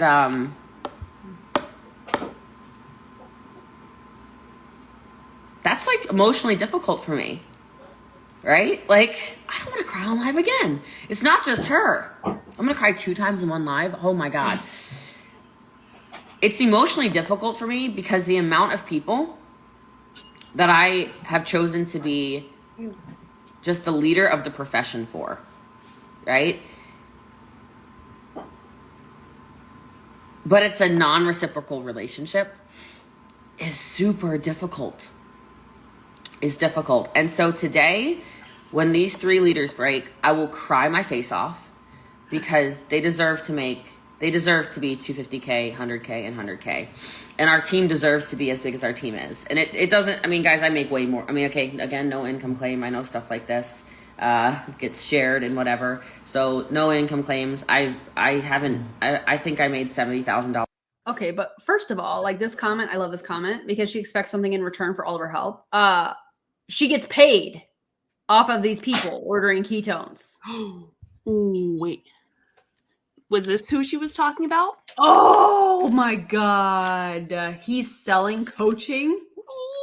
Also, what does she mean this gets shared out? You're on a live, Jessie. You're saying all this on a live. I just feel like I put lots of pieces together. The puzzle is coming together just fine. Oh It's my great. God. It's so good. I can't wait until we talk about everything one day. It's going to be good. Okay. I'm ready if you are. Okay. A month in 2015. No, that's not a lot. That's a lie. Early 2016. So I've been making way more than that for a significant portion of time in my network marketing journey. And as I mentioned, a very sustainable business. I'm the only network marketer I know of who maintains and sustains the check that I have. So when people go, how are you the #1 network marketer in the world? If you saw my check, first and foremost, you would never ask me how I'm the #1 network marketer in the world because my check is enormous. The second thing is that check never wavers. It only goes up. Okay, your check's enormous. Let's say about 550K a month. Yeah, there are dozens of people above you that make over 600K a month. Some of them make well over $1 million a month. Your check's not that big when you take into account the top network marketers, which you are not. Absolutely ridiculous. Listen, I'm diving in heavy. Let me just tell you. We're about to hit it hard. I am diving When in. he starts talking about Erin, No, well, no, I'm gonna dive in heavy on this coaching situation that I just learned about. Correct. I did a deep dive on Stormy Wellington. She makes well over $1 million a month. Yeah. I swear. And she's not even number one. She's not even number one. By the moon and the stars in the sky. Some people from Amway are number one. True. I just had to let that out. Okay. As you should. Thank you. Appreciate you being there for me in that moment. Oh my God. Thank you for the tip. I didn't know if I sang you would give me a tip.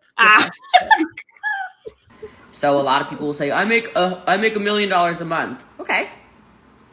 Did you make $1 million every month, or do you just make $1 million that one month? Because if I show you the money I make every month, you would not be asking how I'm the number What one. do you mean? You mean maybe someone made $800K? If you want to talk about money. Before? I've also never met anybody who recruits as much as I do, which would also make me the number one network marketer in the world. I also have never met anybody who has as many customers as I have in network marketing, which also makes me the number one. She is so, in my opinion, she is such a narcissist, in my opinion. She can't even fathom the fact that someone makes $1 million a month and can sustain that. She can't fathom that someone might recruit more than her. She does not believe that it's true. Oh my gosh. That's all I've got. Just a sigh. Oh my. Listen, as someone who goes to therapy and has for a while, go to therapy. Yep. Network marketer in the world. I also don't know anybody who in 4.5 years has created 100 and helped. I didn't do it all, right? 145. Today will be 146. Yes. Legs of business that. Oh my God. The most interesting part about that is that I am included in that number. I know Ash Miller that was on here earlier is included in that number. I'm not going to mention other names that have been exiled and or don't want to work with her. Also are included in that number, which I find fascinating. So it benefits her to claim our success when it benefits her. Do you know what I'm saying? Like, I know I'm wording that really weird, but yeah. Oh, what Jerry said. We're seeing her transform into Boss Lee. yes, literally before right now. our eyes. Also, yeah, Sila, she has her own criteria for being number one, and it's whatever she wants it to be. Yeah. $50,000 or more in sales a month. Okay. So what other credentials would you like? I'm the face of the profession. I have the largest podcast in all of network marketing. Almost all of business in the entire world. What else? Oh, she said, I have the number one podcast network marketing in almost all of businesses in the entire world. You know that Gary Vee has a podcast? You were a few weeks ago, you were 200 on the business one. Yeah. You are not number one in the world on business podcasts. Oh my gosh. I cannot believe I'm hearing this. I mean, I guess I can, but it's just so shocking every time. Oh, I think Ash said this perfectly. I could not get this out right. She'll claim our positives, but blame us for anything that goes wrong in her eyes, in my opinion. Yes, absolutely. Absolutely. And Nikki said that she looked it up. She's not even top 20. Like, why lie about things that we can prove? Oh, why would you do that? So odd. Oh my God, I need these online strippers to stop commenting on our shit. What the fuck? Erin, are you still on her wall? Them. No, I'm pretty sure, Liz, she removed me a very long time ago. A very long time ago. Yeah. Oh, yeah. You're not on her mixed tiles. No. There's no way in hell. Absolutely not. Oh my God. All right, let's do this. What else? Please. This is getting silly. Okay. So I say all that to say, I woke up today. My energy was weird. And then I was trying to reflect on, appreciate you.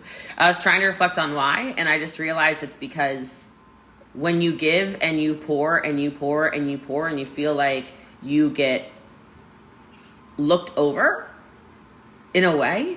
And then also kind of just like stomped on by the top people in the profession. Like they use you and use you and use you, and then they take cash deals or Erin. they do whatever. Wait, okay, hold on. Okay, what are we doing? What are we doing here? Oh, Bailey, you're awesome. Thank you. Appreciate it. Okay, wait, whose message am I supposed to be reading on this? Oh no, Janella said check your DMs. Okay. Janella, I'm on it. Oh my God, Janella, thank you. Thank you. Oh, okay, all right. Wait, but I'm missing out. Emily, Also, all love really? to strippers. All love to strippers. I promise. We don't hate on strippers. I just don't want them commenting on our live. Oh my God, I love it. Okay, God, I have a lot of messages, y'all. Okay, so I think it was Emily. It's okay if I read, if it's okay if I play this while we're live? Janella. Avery Joe. Thank you so much. Oh, Avery, you're so I sweet. feel like there's a lot going on right now, and I'm living for it. Yeah, Janella. It was from Janella. Ash, did you put your like Twitch handle in here yet? Like That'd be great. I mean, would- can we get on that? Okay, thanks. Okay, so I can't. Okay, hold on. I'm Okay, Erin. I know you're live right now, but I needed to share this with you. share. When I can't remember if it was you or Julie that said this, but one of you said Jesse's #1, and I just went do do do do do do do do do do do do do do do. She is #1. Hey. Amazing. That was the best voice message ever. I love that. My God. What's up, Mallory? Oh my God. Y'all are incredible. Wow. Thank you so much. Thank y'all so much for the support. This Appreciate message was everything. I think that was a good break. All right. Are we ready? it. Yeah. Everyone It feels so redeeming when there are very large legs of business that are built and built the right way. And when you know you didn't give anybody money, and you know you didn't do anything against your integrity, and you know you did everything by teaching people how to actually build a business. Wow. And big statement. so yeah, I guess that's that. What else did I want to talk about on here? I have no idea. Yes, you do. But I really needed to get all, I guess that was a very emotional roller coaster. Let's keep the emotions going. Let's go. Yes, it But is. yeah. You're So what's number interesting, this is my personality. So for those of you that have never had like a conversation with me, I guess this might be like a weird live for you. You probably watch my Boss Lee coaching lives more than anything, but Probably not. this is my real personality. So like my literal best friend in the world is sitting on here, and she'll tell you. This is how I'm actually talking way more than I talk in person. I'm excited for a bunch of you who are like, oh my God, I'm joining your team anyway. I'm excited to have all of you. I'm excited to coach all of you. Honest to God, I love it. I love it. I love it. I love it. I love it. Hey, and I loved coaching your team yesterday, so thank you. So, you like this, Jessie? This is Jessie Lee. So you guys get a lot of Boss Lee on social media, but if I ever see you in person, you will. You'll see this is who I am. So there are some people who have figured out how to ship some stuff to the Caribbean. Yeah. I love you guys too. Wookie Lee, do you love all these people? Are you playing? I don't know why she has so much energy today. So my little booger, my little boogie. But yeah, I think that's what it is. So let me just pull this full circle really fast.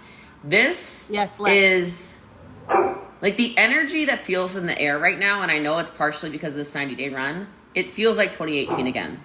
It feels like there are so many people winning, and it feels like there are so many people achieving, their goals and levels that they probably never thought that they were going to achieve as well. She's just staring at me, so I'm just looking at my little bubby right now. The conversation with Rakan was the message about the girl who joined. I said, I have this weird, come here. I said to him, I have this, it's my sore spot. That's what I was talking about. I already shared with you guys. I have this sore spot where I feel like, how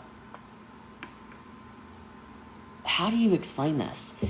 It's almost like, I guess if I could explain it for you guys to understand it on a non-business level, it's almost like if you were like dating somebody maybe, Maybe if you were dating somebody, and like, but they were dating other people too, you know, because you weren't official. And it's like, if every single time the other person's chosen. Now, I don't have that issue in my romantic life, but that's what it feels like in my my business life. Is like we've been dating, we've almost been exclusive for like 6 months, but there's been like one other person, and then that other person, appreciate it. like, Y'all are wild and takes them on a trip to Puerto Rico, and so they join them. Does that make sense? Like, that's what it feels like. That's what it feels like. So hold on a second. All right, let me see. You guys can DM me these questions. The comments on everywhere are going really, really fast. So I apologize if I've missed some comments, because usually I'm not that. Let us see the dog. And then we can talk about that. I haven't talked about this like at all. This one probably needs to be addressed. Let's address it. Man, it's weird when you do, sis. You do a lot for people. I haven't talked about this publicly either. It's interesting when you do a lot for people or puppies. I see the lemon. Why are you chatting so much right now? She is so uncomfortable. She's not really that chatty. This over here, Judas all the way. Okay. That is probably the most accurate description I've ever heard. Should I give her a treat? Is she annoying, you guys? Or no, is she, I think you need to tell the story. Let me explain the Judas thing. Don't go anywhere. This wildly is going to take 15 uncomfortable. seconds. Erin, you're nicknamed Judas. I'm going to make Judas swag. You know how to get treats out of me. I'll wear your Judas swag. This is so I'm Potato. She knows how to sucker me. And you're Judas. All right, I'm back. Love that for us. All right. This has been the most probably difficult part of leadership, is when you lead the way I do. Judas, please. And you get to know. Yes. Oh my God, she read my comment. I've tried to read all of them. And you lead from such a genuine, heart-centered space. Yes. No. Where you don't fake. You're not. My love for people is not fake. I don't know if you guys understand this. Because I think you get bamboozled by people on the internet, you know, who pretend to care about you. When I spend time with you and I look you in your eyes, and I spend time in your home, or I spend time with your children, or however I give to you, whether, you know, I write you a note, I follow up with you, I check in on you. None of that is for manipulation purposes. Okay? That is who I am as a person. Jessie, I'm gonna call bullshit. I'm sorry. Let's not forget what she has said about your children and the bullshit that's spewing from her mouth right now. How dare you stop making her money, Erin? How dare you not allow her to make a cut of your income, Erin? She checked up on you once while you had COVID for months, Erin. I know. Oh, we're gonna talk about it. We gonna talk about it. Y'all playing us with these super stickers. Y'all are awesome. I love you guys. You're amazing. Thank you so much. No, I can't get over that big tongue sound. Right. Okay. So if she's referring to me as Judas, does that mean that she thinks she's Jesus? Yes. That's exactly what that means, right? Did I ask you that this week? I think we talked about it. Yeah. I swear. God, y'all are wild. She thinks she's Jesus. Oh, this is gonna be good. I'm excited about it. Jesus would have flipped her fucking table. I wore the right t-shirt. I wore. Look at our black and red. Black and red. Away from her. You know your children and your husband. Her family. Yep. Right. Her family. Yeah. Okay. Don't make me bring my husband in here so he can share exactly. Oh, Jerry. Ooh, Jerry's got some thoughts. Oh my God. A black and white t-shirt, a black and white picture of your face on a t-shirt with Judas underneath. Judas. No. Oh my God. I'll Yeah, never get over it. listen, like, let's talk about this for real. Like, remember at the beginning of this, I said, I feel like she has major, I don't remember how I worded it, but rejection is a big thing for her.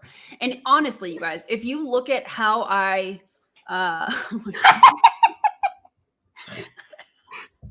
Okay. You guys, I love y'all so much. If you look, oh my God, stop. Y'all, thank you. If you look at the way that I handled leaving the Empire, I quietly left. I left the chats. I left Okay. the group. All of those things is a giant rejection. She used to call me her oh my God, her most loyal friend. Which, okay, cool. I am very loyal. Let me tell you what I'm loyal to. I'm loyal to people that respect my boundaries. Period. Yeah. My boundaries were not respected. Therefore, you get removed. And I won't apologize for that. And you guys should not apologize for that either. When you have people, and I don't care if it is family, I don't care if it's people you've known for 15 years, somebody that you've known since you were a kid, if they do not respect your boundaries, Yeah. you remove them. No one is entitled to your friendship. No one is entitled. Or your energy, or your time, Nope. or your creativity, or your ideas, or any of that stuff. Absolutely. I felt like that, like I needed to talk about that. Okay, are we ready? A pretentious nitwit. Thank you, friend. Thank you. Oh God, I Can I can't. take Erin? Listen, I would not want to be watching this with anybody else, you guys. All right, I'm screaming. Yeah. here we go. That's just who I am. I just care about people. I don't know how to not care about people. Okay? So am I a competitor and very red? God, yes. Am I a monster mushball who my love is like for you? No. Jessie is a mushball. Boss Lee is red and a competitor. And the two of them collide constantly. Gotta do TikTok with her in the background. I'm like, Judas, no. Absolutely. Absolutely. Yes. Yes. Yes. Obviously, I love that. Oh. I just think her, Jessie Lee, and her, Boss Lee, collide. Yellow and red. No. All I got to say. This is about to get juicy. I feel like this is about to get juicy. I just hit a high. Let's go. Did you feel it? Like you felt that too? My energy. Yeah. Wu-Tang. Okay, here we go. God, yes. I don't know how to turn it off, and it's probably a weakness, but it's also a strength, I think. Okay? So, to answer the Judas question, or Judas comment, of course it hurts. Of course it does. And those people, they might not, here's what I don't understand. Does it hurt to be Jesus? What I don't understand about it is when you genuinely have tried to help people and you watch them slip and slide out of significance and you're trying to help them and then they're sabotaging. And they're too, I don't know, stubborn, ego. What is she sabotaging? Erin, what are you sabotaging? I don't know. And I'm like, what? She's basically calling me egotistical. What? Let's have a conversation real quick about what Erin does. She holds Jessie Lee accountable for her bullshit. If it feels like sabotage, it's because what you've done is fucked up and people know it. Yeah. And I'm not going to get quiet about it. Out of significance, what? I'm not going to get quiet about it. No. I'm going to get. Thank you, Kay. Did you see shekels to Judith? I can't. Oh my God. Teach us, Jesus Lee. Read your word. I remember earlier, like, when I said I felt empathy. No, it's fucking gone. I still feel sorry for her. I genuinely do. Mm-hmm. I feel sorry for her that she has to try and piece together my story that she doesn't really understand. Like what happened because she wasn't around, so like, this is very interesting that I cannot wait to see how she tries to piece all of this together. like I am Judas and I did her so dirty. I'm exposing the garbage way of her treating people. I'm getting hot because I feel I'm like I need a getting drink. wired. I'm getting fired up. I'm super protective. You know this. And so, I like, know. she's going to say all this shit and I'm going to go crazy. Okay, but just remember, and I think that this is a really important lesson for so many people, that you, and I say this all the time, you determine the value of other people's words. She can say whatever she wants about me, but her words hold no value. And there was a time where her words would have carried massive value.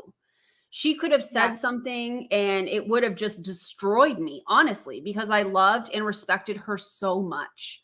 But when you are somebody that is using,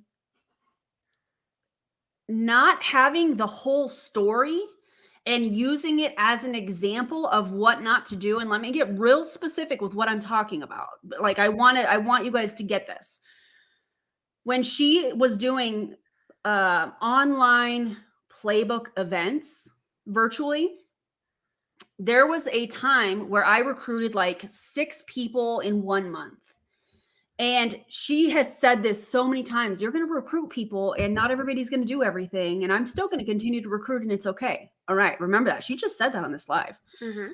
These 6 people I was working with, and I knew what their goals were, but I didn't get back to Jessie Lee right away when she was asking me, hey, what are these new people? What do they want to do? Because I was at basketball. It was late. I went to bed. The next morning was an Empire event online. She used me as an example of what not to do in leadership.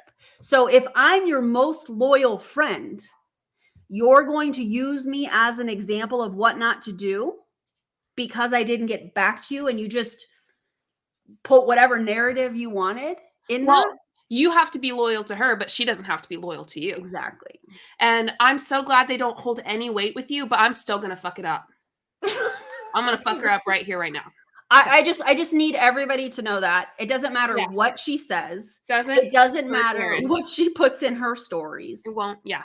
It's not going to impact me because I know who I am. I know what I bring to the table. I know that I'm a kind individual, and I know that I do still worry about her.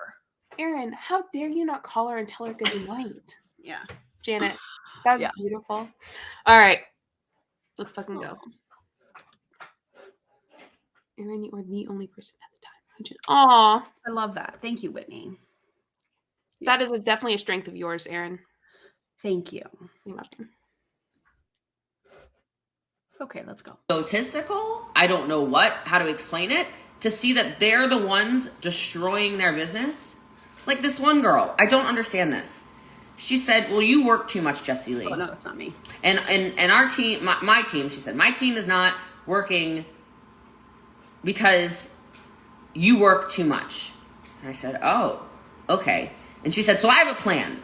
We're going to work 45 minutes a day on Zoom. And that's it. People are only allowed to work 45 minutes a day. And I went,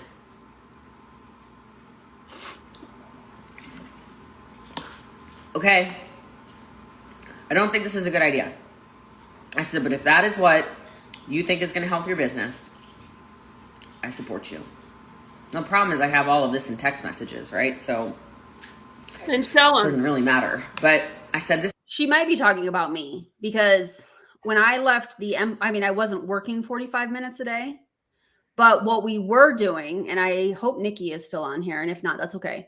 But what we were doing was I can't remember if it was 3 30-minute working Zooms a day or 3 1-hour working Zooms a day.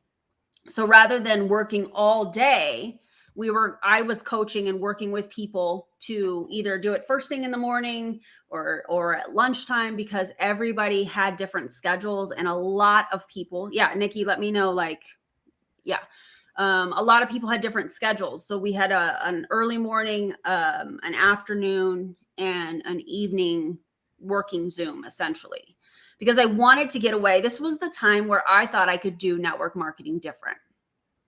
You can't. It's the same business model. But in my mind, I was like, we can do this different. If you're not cold messaging, if you're not, spamming people and doing all of this stuff, that's how multi-level marketing companies are built. You know what I'm saying? Yeah. And Morgan, total, we've hit over 340 total. Yeah. Total So, people on the live. Yay. Just if she is talking about me here, and I did say that, I said that because at that time I was not working 45 minutes a day, but I was coaching our team to do the work through those 3 working Zooms a day. So Good night, Jenny. good night, Jenny. That's weird. Like, did she tell you that's a bad idea? I don't remember having a conversation with her about that. Not to say that it didn't happen. I mean, I actually would really love to see these text messages that she's talking about if it is I would me. love to, but she doesn't have them and she's never going to show them. Yeah. Because they're not real. Show them. I want to see them so I can talk Please. about it. Because the person that I am here today is not the same person that was back there. So like, I would love to have that kind of conversation and be like, hey, here's, for an educational reason. Yeah. Yeah. All right, here we go. This doesn't make sense. None of this makes sense. And the business went, now, this is like real network marketing tea. Holy crap. Okay. Yes, let's talk about it. There are seasons to business. Do you guys agree? I would also like to bring up the conversation of a COVID bump. A COVID bump. Okay? Do you know what that means when I say the COVID bump? When I say the COVID bump, I am talking about e-commerce in the years 2020 and 2021. When I talk about a COVID bump, I am talking about how every single person wanted to work from home.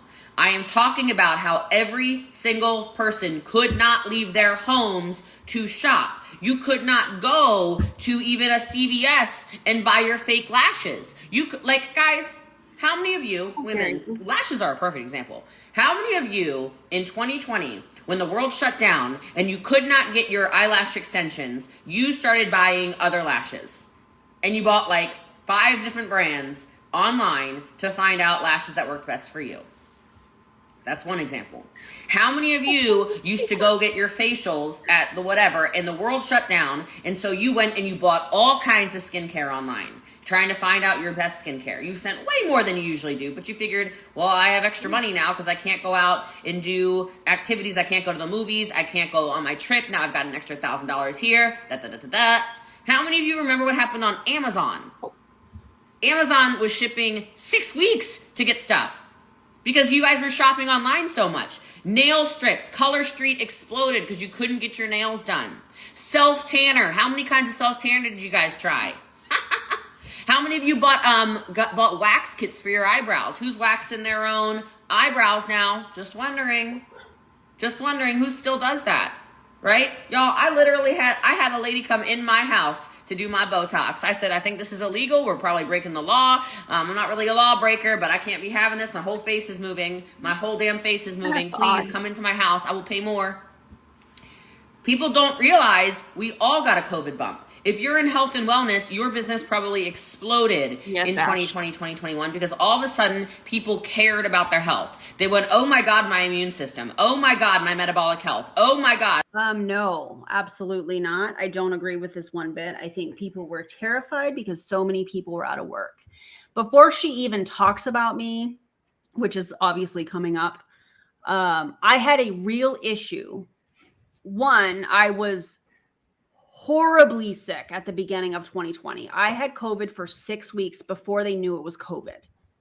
There was no test for it. They diagnosed it as an upper respiratory infection. I was horribly sick to the point where I showed up in my team chat or my leadership chat, and they were like, please go to bed. Like, what are you doing? Go to bed. And right around that time frame was actually when Prove It came up with the Keto Dollar Club. And we were being taught to talk to these people that didn't know if they had a job, when the next paycheck was going to be coming up. And they wanted us to recruit. But here's the thing. It was $1. The promoter fee was $1, but they still had to buy products. So here you had somebody, and this was a major unraveling for me. So here you had people that were in this, one of the scariest times of their life, financially, health-wise. They were not caring about their metabolic health. I don't care what she says here. They were worried about, am I going to be able to pay my bills? Am I going to be able to put food on the table? And here Prove It was trying to get us to recruit these people, even though it was $1 to join. That's how it was presented. You still had to buy ketones. So somebody that didn't have, or potentially had a fear of income not coming in, and then you wanted us to try and recruit them and bring them in and have them buy product. That was a big red flag for me. I was not going to do it, along with them launching hand sanitizer, an immune boosting product. We've seen the cash grabs. You guys have seen me do videos on their cash grabs. You can check out the videos if you haven't already. However, this was the beginning of what I saw and what I interpret now as cash grabs. And I didn't want any part of it. So at this point, I can tell you, the beginning of 2020, horribly sick for the first 6 weeks after the Prove It event in January. Horribly sick, could barely function. There were times that my husband came home and I don't even remember him coming home, and he was standing at the foot of my bed. I should have been hospitalized, honestly. So exactly how I feel, pups. Exactly how I feel. And then you wanted me to recruit people that were in this really scary point in their life. So this was where things started to really, really unravel for me. I started to, when you're sick like that, you start to question what you're spending your time and energy on. What am I doing? You know, I started to look around at our team and I was like, these people aren't winning. These people are ordering ketones under ghost accounts. I'm asking these people to recruit because at the time I thought what I was doing was correct. But after getting sick, I was like, you want me to recruit people that are already in turmoil? That's what I experienced too. That was one of the red flags I experienced was, you know, they were saying, they were training that everyone could use this right now. Like, you know, everyone's at home. Everyone needs more money. They're going through so much right now. Like, they could use this. And I'm like, wait a minute. Yeah. I don't feel good about this. Something's not okay. And then the whole FTC thing happened. And that was another red flag. Yeah, I relate to this comment here so much because when you have to think to breathe, when you have to actually think, okay, I'm going to take a deep breath. That's terrifying. And that was my experience. So we're kind of getting into it, but that was kind of the unraveling. I don't know that I've talked about it, but I don't know that I've really talked about it in this depth. We're going to talk about it in depth because I know that this is going to come up. Okay. Ready? Yep. You good? I'm great. Okay. I'm 80 pounds overweight. Oh my God. Oh my God. Oh my God. Oh my God. Oh my God. Oh my God. Oh my God. Oh my God. Like, we all got a huge COVID bump. Your team 4X'd in 90 days. Exactly. Congratulations, by the way. You're awesome. Like, look at this. I did my own laser hair. You're so funny you say that.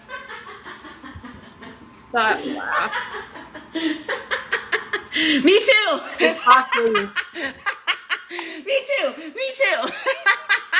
Ah, it's so funny. Dude, I'm with you. I be zapping and blasting myself now too. Pew, pew, pew, pew, pew, pew. Okay, look. I have 3 lasers actually now. It's so funny.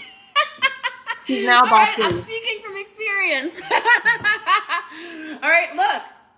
we all started caring about things. We started spending more money on health and wellness. We started spending money on meal prep. Businesses exploded. And so I saw all these people get this fake bump in business. This is why network marketing, this is why these aren't vibrators. These are lasers. I also thought Look, I that show was you. one too. A vibe. Come on, zap me. Oh yeah. Oh yeah. Oh yeah. Oh yeah. Ooh. Okay. This was from last Saturday morning, right? I think that's what we talked about. I have not checked her social blade in the last few days, but we can do that later if you want. Okay. All right. So anyway. All right. So anyway, I've officially removed my hair on a live video. All right. So, I hate body hair. So I'm in my free time, I'm like zapping myself. Okay. And you know what sucks is I can't zap this leg because this leg is obviously tattooed. So anyway, all right. I've digressed very, very far down the. I love this question. I had to stop for this. Social Blade is a website where you can see other people's engagement rates and how they're growing or not growing. And it's fascinating. Highly suggest. Mm-hmm. Rabbit hole. I'm removing hair on my live. So I say all of this to you because this person in particular that I am thinking of right now, I am thinking of a particular person right now, did not understand that the reason her business did 60,000 points in volume, That's you. 60,000 points in Straight up, volume Erin. that month was because we were in the middle of COVID. No, not accurate. That actually happened because Strawberry Peach dropped. Okay, thanks. Everybody's business exploded. Everybody's business exploded. Actually, no. And as soon as in the middle of that, she goes, oh, see, I've been doing 45 minutes a day and my business did 60,000 points a month. I'm like, this has nothing to do with working 45 minutes a day. I was not doing 45 minutes after I recovered from COVID. I actually probably was doing less than 45 minutes a day when I was sick with COVID because I was trying to survive. You're trying to breathe. But, huh? You're trying to breathe. Yeah, I was trying to just breathe and live. Yeah, and this is interesting. I'm very fascinated by this. Let's change the narrative to fit your storyline. Exactly. Which we know she's going to do. So. Oh, yeah, here we are. Nothing. This has everything to do with COVID. And as soon as she started saying that, the business literally. Also, I don't understand the time frame that she's talking about because I got sick. I left all the groups in April. I got one text message from her, and then unless she messaged me on Instagram or something, and I'm not remembering that, which very well could be. I don't know the timeline that she would be talking about us having this conversation. So I genuinely would like to see these text messages. I just want to play it for a second. I want to hear something. Swan dived. I'm talking by the time she resigned, and it wasn't that much longer, okay? By the time she... I have a question, Jessie. Okay. If you're saying that her business swan dived because of COVID, why the fuck is your business swan diving? Why don't you answer that? Because you're a shitty ass leader. That's plain and simple. People are leaving you left and right. Why? Because people are telling the truth about you. And guess what? It's just not people in the anti-MLM area. It's people who leave your team, still like MLMs, but don't like you. Yeah. Let's talk about the timeline real quick, shall we? Absolutely. So I already talked about the beginning of the year. I talked about having COVID after the January Prove It event in 2020. I left the groups at the end of March, beginning of April. In April or May, I think, is when we had the 60K month. That was also when Strawberry Peach launched, which was a wildly successful flavor in Prove It. And I actually was questioning that entire year. At first, I was like, okay, I can do network marketing different, which I think is a stage of cognitive dissonance, kind of. I think that happens with a lot of people that are trying to figure out like what's going on and how they can do all of this. And so in 2020, our team was working on our own outside of the Empire. There were still some team members that also wanted to get plugged into the Empire stuff, and that's cool, whatever. It wasn't until 2021 that I really started to go, I don't want to do this. However, full transparency, as I always am, I had a car payment that I had to pay. And I'm like, but if like how, like I had this car payment, what if I'm not getting the car bonus? There were months where I only got like half of it in there in those last few months of 2020 going into 2021. And it wasn't until July of 2021 that I finally said, after talking to my husband, I don't care. Like I'm done. And he said, okay, well, we'll figure out, you know, how to go about this. And we have, and it's not been an issue at all. So the fact that she doesn't have the timeline correct is really fascinating to me, because she wasn't connected to me, because she was upset because in a sense I rejected her. Mm-hmm. So it's like she's forgetting almost a year and a half, roughly. Yeah. To suit her narrative. But it started in 2020. And somewhere in there was I was asked to teach. This might have been in 2019. I was asked to teach on a Wednesday night training, and she accused me in front of everybody on the Zoom of stealing another leader's idea and claiming it as my own. But then I still taught after that. Oh, I just learned a few minutes ago that this actually wasn't Erin's idea. And then I still taught. That's the level of loyalty that we're talking about here. Would I do it now? Absolutely not. I would get off the Zoom and be like, later. And then around that time frame, somewhere in there, whenever this playbook event was happening, she did it again and used me as an example of what not to do. So there's these pieces that she's seeming to like forget happened, because I don't think, in my opinion, I don't think she understands or pays attention to really what comes out of her mouth. And I think that's why she said what she did on this live. Oh, I don't know what's going to come out of my mouth. Well, maybe you should start paying attention. Just my opinion. Would be a good idea. Might be a good idea. And so anyways, that's the time frame that we're talking about. Did the numbers drop? Yes, because I stopped working. And we all know when you stop working, numbers drop in multi-level marketing. So like, when she talks about how my numbers dropped, we're talking about over a span of like a year and a half. And if you're questioning what you're a part of and you're not working, of course, those numbers are going to drop. And by the way, there's nothing wrong with that. No. There's absolutely nothing wrong with that. I was questioning everything that I had done for the last 13, going on 13 and a half years in 2021. And that's okay. But she leaves that out. She's leaving huge chunks of this story out. Of course. She's making sure that people think it's because you were not being successful or were failing or were getting lower and lower, as that's why you left. It's not. Yeah. It's not. Yeah. So resigned a couple of months later. The business is at like 14,000 points a month. Why, Jessie? Terrible. Aren't you their leader? Terrible. And then blamed me. Whoa. And then terrible for who? And no, I didn't blame you. I'm holding you accountable for your contribution to me deciding to leave. There's a huge difference. I'm not blaming you. I'm just calling you out on your BS and how you treat people. And I will not apologize for that. And I will not get quiet about it. I'm going to get louder, just like we're doing here today. But I'm going to name you.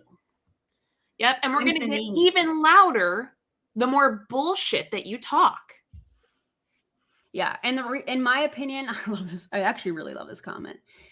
In my opinion, the reason that she's almost smiling telling the story is because she knows the version of Erin in 2020, this would have destroyed me. Yeah. She doesn't know this version of me. She has no idea what I have been through because she wasn't a part of it. Yep. And she's pissed because I am successful. And she doesn't get a chunk of that. Nope. Not one piece. Not a piece. Not an ounce. And no one gets a piece of that. Nobody. It's all yours. Yeah. Just like success that you guys have is all yours. Julie Joe, success on your channel has been all you. You've done that. Not anybody else. Yeah. So it's really interesting to me that she's like, oh, she dropped, 14,000 points. Yeah, I did. But that was over a long period of time and lots of questioning and lots of just sitting in stillness and asking myself how I feel, which I wasn't able to do in a multi-level marketing company because they create chaos that prevents you from asking those questions. Yeah.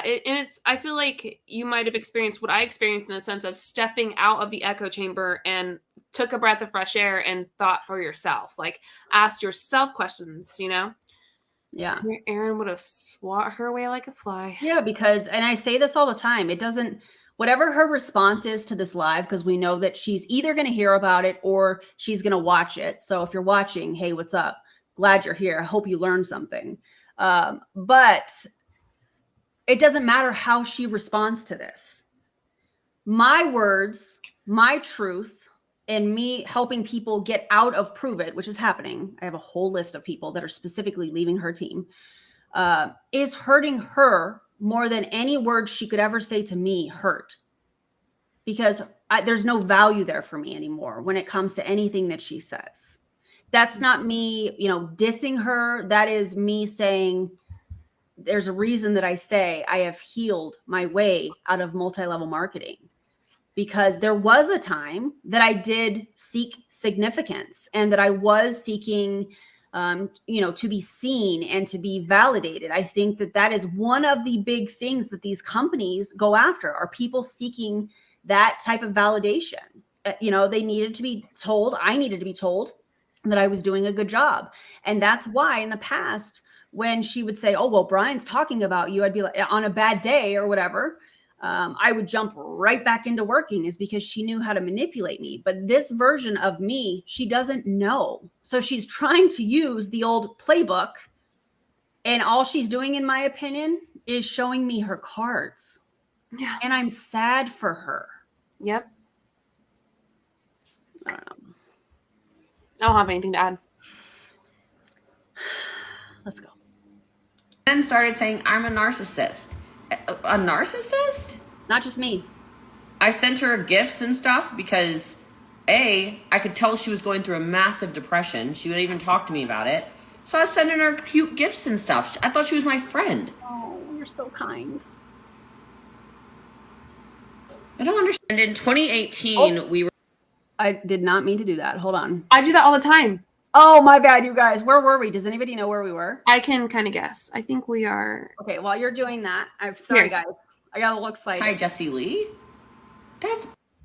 If you were my And then blamed friend, me. And then started saying, I'm a narcissist. A narcissist? Notice I sent her gifts and stuff because I could tell she was going through a massive depression. She would even talk to me about it. Who the fuck needs a gift during depression? If she's going through a massive depression, your gift isn't going to cure it or help it. You know what will? A good friend. Someone being there naturally and honestly. And it seems as though she has a hard time doing both of those things. Yes. Yeah. Do I think she's a narcissist? I think that there are narcissistic traits here, but I'm no expert and I can't diagnose. However, what's interesting to me is that there has been a pattern of narcissistic like people in my life. So when I'm speaking, especially like on my TikToks and stuff around that time frame, I was putting patterns together in my life.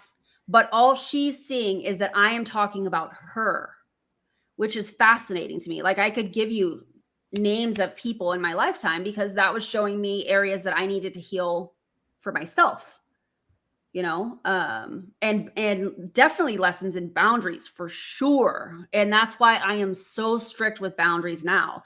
That's why when I got that text message from her, I didn't respond. That's why I won't respond to her. I just won't.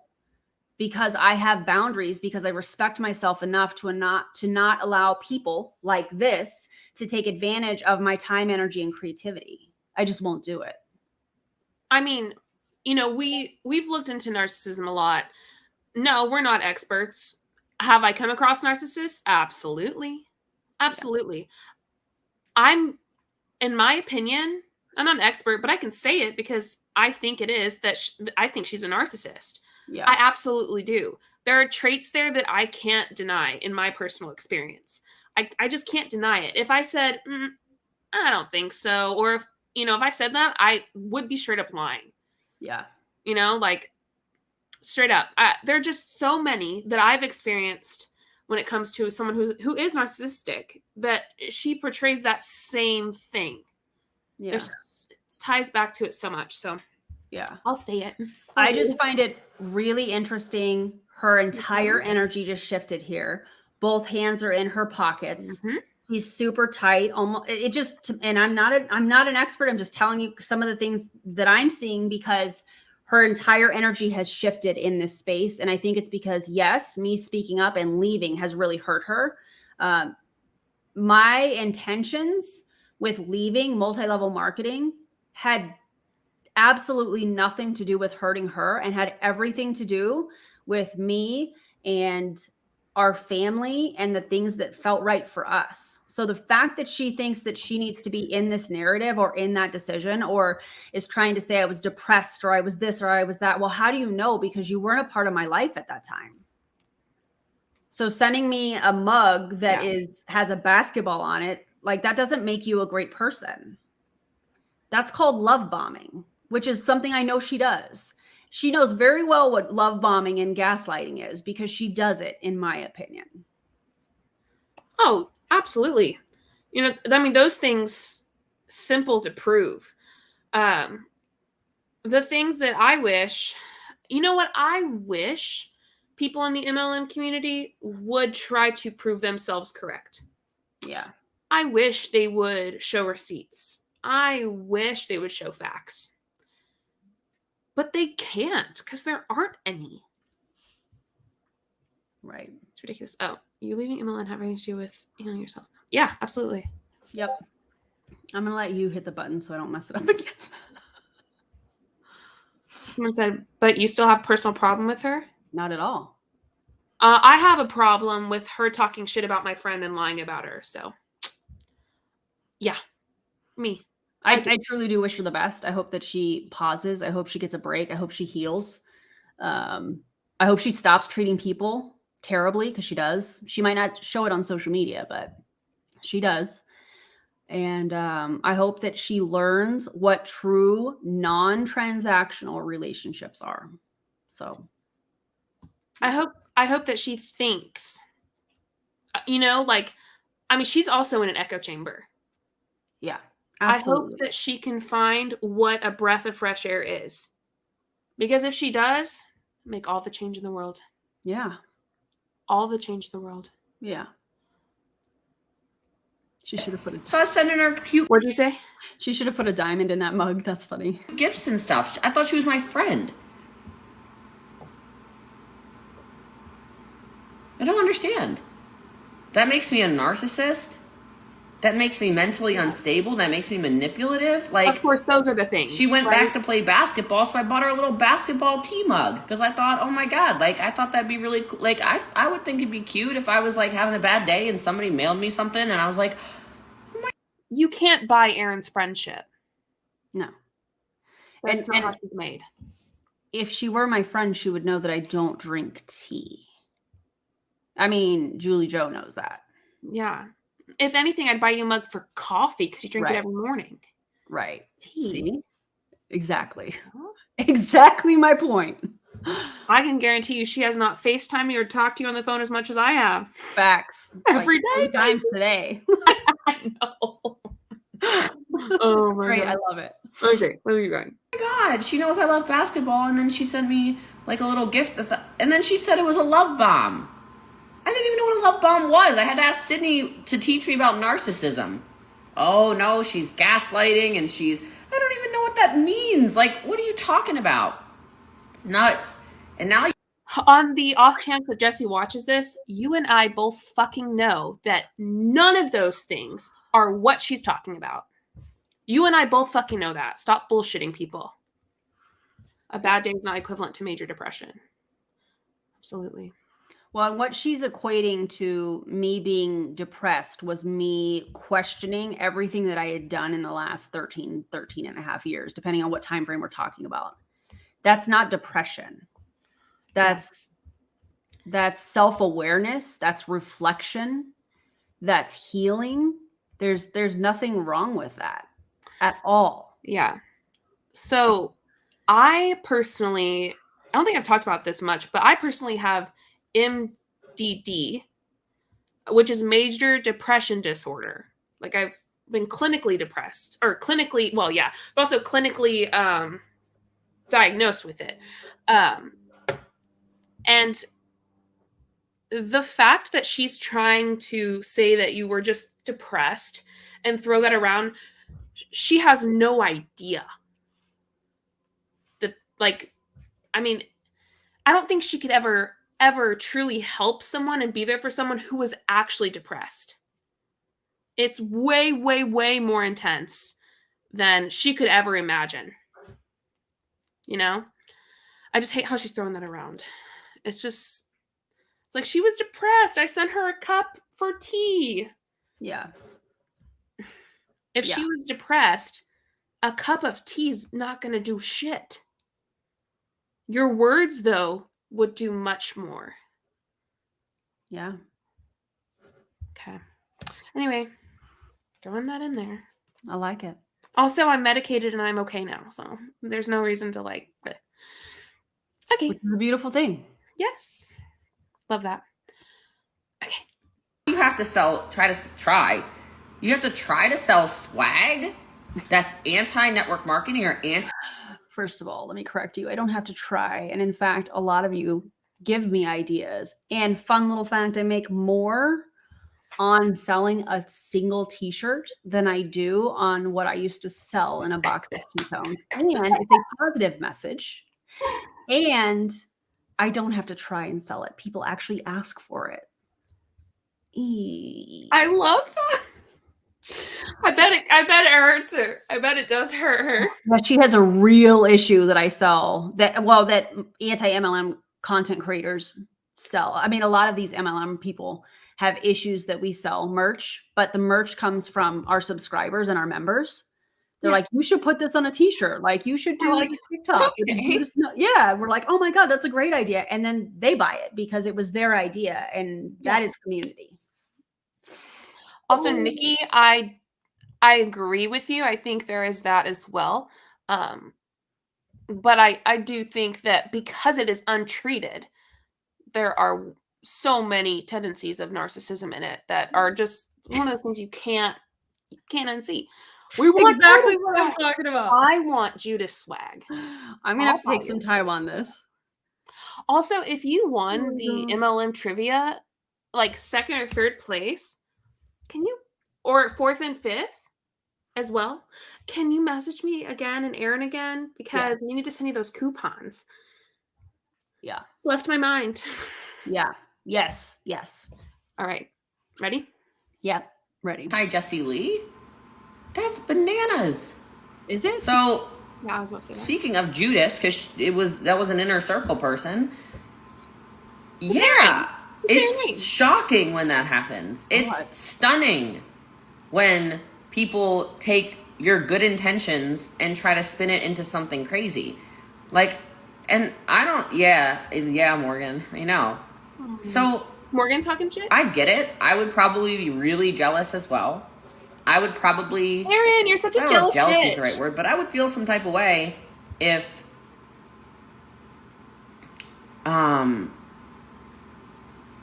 someone who's younger than me, someone who's been doing this profession for many, many years less than Jesse. me, Say it. was wildly successful.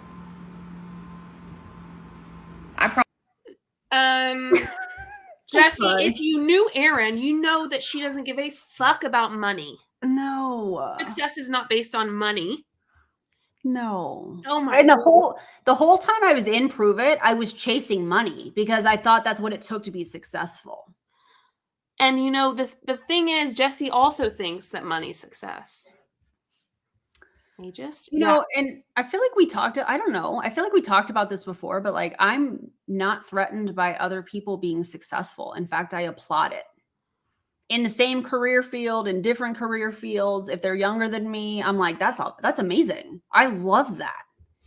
So her trying to paint this narrative like I'm a jealous, egotistical person is so fascinating to me because just like you said, JJ, I don't care about money. That's not a driving factor for me. well, it fits perfectly into her narrative that she's trying to build, and it fits so well into the MLM space. Like that's something they try to paint all the time.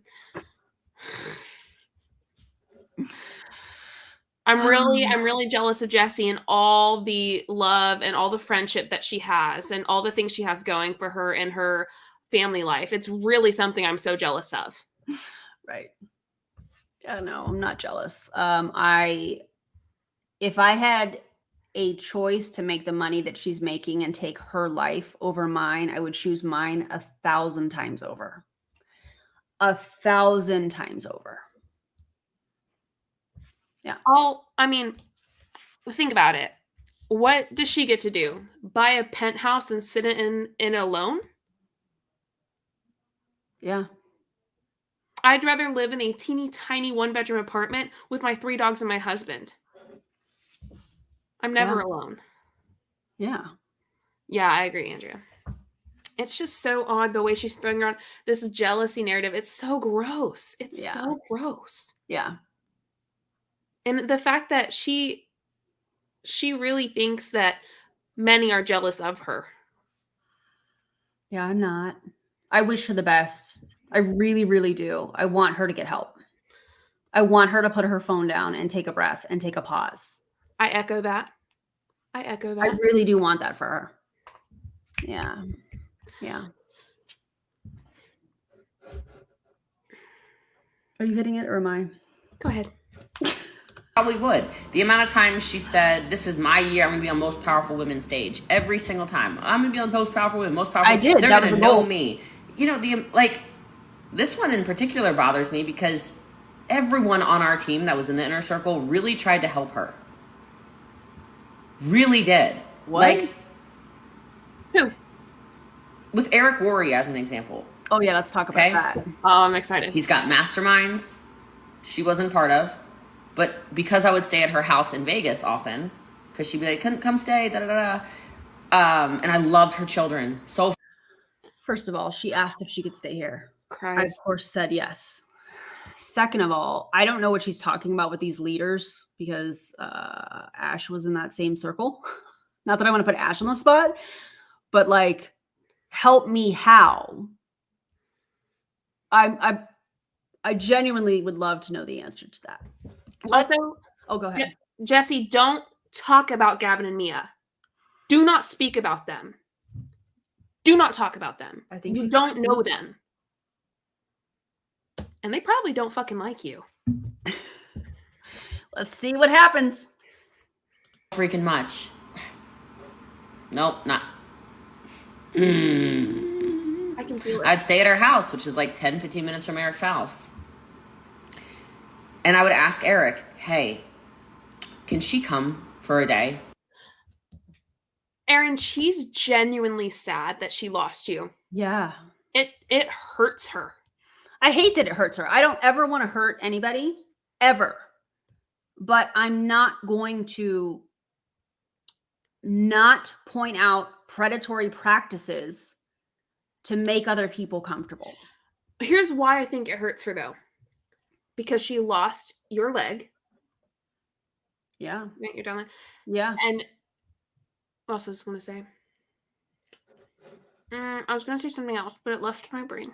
Well, while you're thinking about that, I want to talk about this comment really quickly because Ash was one of the people that was like, "You need to do your own thing." And she told me that back in, I don't know, what was that, Ash, 2018? She was like, "No, you need to do your own thing. Like you're going to do like bigger things." And there were several people actually that are still in the empire that told me that very same thing. I mean, this was not what I pictured, to be quite honest with you. But it was all a part of my journey, and I'm so grateful for that. Okay, so I remember now. So I knew you would.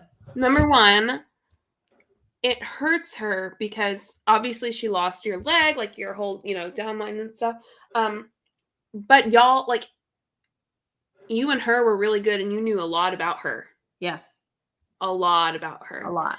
And what also hurts her about it is that you tell the truth about her. Yes. And me. You don't protect her. Yeah, no, and I mean, but I'm equally as honest with my behavior, the things that I have done in the past, the way that I have hurt other people. You know what I'm saying? Of course. We react to ourselves. Yeah, exactly. Exactly. But yeah, I don't. Yeah. I want to talk about this comment really quickly because I think it's important. She stayed at the house. Did she interact with the kids? Yes. Gavin was little. Because again, when we moved here and I got into Modere, I mean, she didn't stay with us until we were in Prove It. So 2017, well, probably more like 2018, 2019 is I think when she started to stay here. So Gavin was little. We're talking 4, 5, 6, somewhere in there.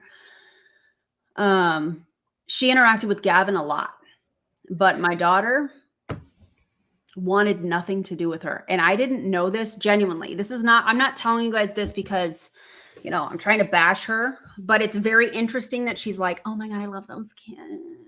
She interacted with Gavin a lot because he was little, but my daughter wanted nothing to do with her. And I didn't know that until after the fact. I didn't know that until I left Prove It. And she was like, Mom, no, no. I had no idea. Gavin's just like I'll talk to anyone. Like, he's so awesome. Gavin and I are very much alike in that way. Yes. Whereas Mia and Jerry are kind of like this. I see it. Yeah. Like that farming game. Yeah. So I find that really interesting. And the last interaction that she had with Gavin specifically was when she was on her, do you guys remember when she was doing the European tour? This was like December, January. I don't remember what year. Don't recall.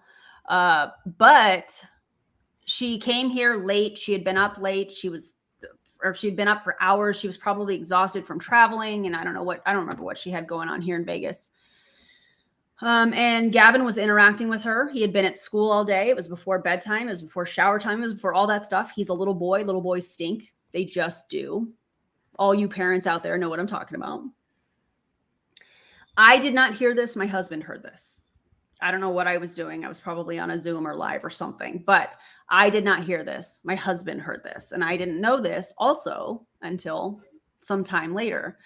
But when Gavin came up to her, she said, "Get away from me. You smell like a wet puppy." Who talks like that to kids? But you loved my kids so much. Is that how you express love? Is that how you talk to a little boy? No. That's not how you treat kids. You don't talk to kids that way. Especially not to Gavin. Yeah, see, Janet's like, yeah, they smell. Boys smell. They just do. But you don't tell them. But you don't say that to them. You might say, hey, here's a Dio stick. Yeah. Let's take a shower. Want to get a shower? I mean, and when I started speaking up and started doing showing some of the things that she's done and said, when I started telling my story, I could have easily led with that. Oh my God, she told my son that he smelled like a wet puppy. But like, what good would that have done? But in this situation where she's like, oh my God, I love those kids. And she's looking up and she's trying to fake cry because she is, in my opinion. Did you love my kids? Because my daughter hardly interacted with you. It was mostly Gavin and my husband and I. And my husband has definitely some opinions that he can share when he is ready, if he chooses to do so. But like the relationship that she's claiming with my kids is fascinating. Yeah. Fascinating. Shall we keep going? Yes. Absolutely. Like, can she sit in the back of the room and learn? Yeah, of course, Jessie Lee, for you. Any of his stuff. Hey, can she come to this like inner circle party thing? I know she didn't pay to be part of it, but I really want her to. I want her to win. Yeah. Okay. This Manipulation is 101. Oh yeah, this is two different scenarios that she's talking about. One, it was actually I think it's the same. I think it's the same thing. I think it's the same mastermind event. So she would stay here. I would drive her to the events. I would walk in. I would say hi to everybody because I knew everybody. When, oh my God, Stephanie, hi. She called either me or Madison. Hi. Stephanie, are you for real? Oh. Wow. Okay. So I was wow, that totally caught me off guard, but love that you're here. Yeah, welcome, Stephanie. Yeah, welcome. So look at all these people. Stephanie. I mean, you can see the reaction of people in the comments. Like that caught me way off guard, but I love that so much. So I would drive her to the mastermind event. I would walk in. I would say hi because again, I knew everybody there from being a VIP at Eric's events. So I was mingling with all of these people. Okay, so as I was leaving, Eric's, I think it's his stepdaughter. It's Marina Worry's daughter. Said, "Hey, where are you going?" And I said, "Oh, I was just dropping Jessie Lee off or whatever, saying hi to everybody, and I'm gonna head out." And she's like, "You should stay." So I was invited to stay. Did Jessie Lee have a conversation with Eric about that? I don't know. Maybe she did. However, I was invited to stay by Eric's daughter or stepdaughter. I don't know the dynamics of that. I love this so much. I know, God, I love it so much. I'm trying to not look at the comments because, like, I can't right now because I'm trying to get I'm trying to think and focus on. It makes me so happy. Details. I know, it makes me so happy. Stephanie, and it goes to show you. Yeah. So sorry to interrupt. Sorry. No, you're fine. So I stayed for that day and was invited to come back at the after hour party that night. If I remember this correctly, that night, it was a Friday night. That was when I used to do open gym for basketball. So I would go and I would play basketball for 2 hours. And then something came up and maybe she did. Maybe Jessie Lee was like, "Hey, Eric said you should come back," or whatever. Maybe she did that. Cool. Right on. The only reason that was happening was because I was being groomed to be a part of this mastermind, this $25,000 mastermind. I was actually messaged by Marina Worry while I was there that was like, "Hey, how close are you to 6 figures? Like, this group needs you." I do have the screenshot of that. Not that I need to share it, but whatever. So I was invited to be a part of this stuff. But the fact that she is claiming the networking that I did at these events and the relationships that I built, because like her claiming that is wild to me. Wild. Because how would she have benefited if I became a mastermind member? Well, maybe I would learn something. I mean, I'll save that for another time. But because I sat in there all day long at this mastermind event. So I find it interesting that she's like, all these leaders tried to help her. I asked Eric if she could stay. First of all, I was the one that was paying for these VIP tickets and mingling and networking with everybody. Like, yeah. You know what I'm saying? Like, I know I'm wording it kind of weird, but it's so interesting to me that she's trying to claim that she bridged this when I'm the one that is paid for the tickets. And I was the one that was like, "Hey, can I drive you to this event? Can I, I'm going to come in and say hi." And then you know what I'm saying? Like, it just. Hashtag X Empire. Oh my God. Let me write that down. With a broken crown. Shannon. Okay. I'm writing that down. Anyways, what are your thoughts on that, you guys? JJ? Well, I mean, I'm just not surprised. I know the story though already, but the story with all that. But the thing is, I'm not surprised that she's trying to take the narrative. I mean, I've said this already, but she obviously is forming the narrative to where she tried to help you. She did everything she possibly could, and you just said, "Fuck it," and left. That's not what happened. Not even a little. No, and it's because she wasn't around, so she didn't know. And she has, in my opinion, a really bad habit of filling in the gaps with whatever narrative she's talking about. I have absolutely no problem telling you guys all of the details on what happened and what I was feeling and why I stopped doing team trainings and all of those things. I've been very transparent about it because I think that by me sharing that, it's going to help other people realize what they're participating in. That's my hope. So it's interesting that she's trying to change that narrative to fit her looking like a good person. A good person doesn't act the way that she acts. A good person doesn't do things for people in order to hold it over their head later. If I send somebody a gift, and this is a perfect example, Julie Jo just had her birthday. Did I plaster all over what I did for her birthday? No, because I don't need to. Now, if she chose to share that on her birthday, that's her choice. But I don't need to share those things so that you guys understand that I'm a good person. You see what I'm saying? I don't know. Empire swag is absolutely coming. Let's do it. I will do that. If not tonight, tomorrow. That will happen. You ready? Yeah, I'm ready. Sure, Jessie. Okay, just don't tell anybody.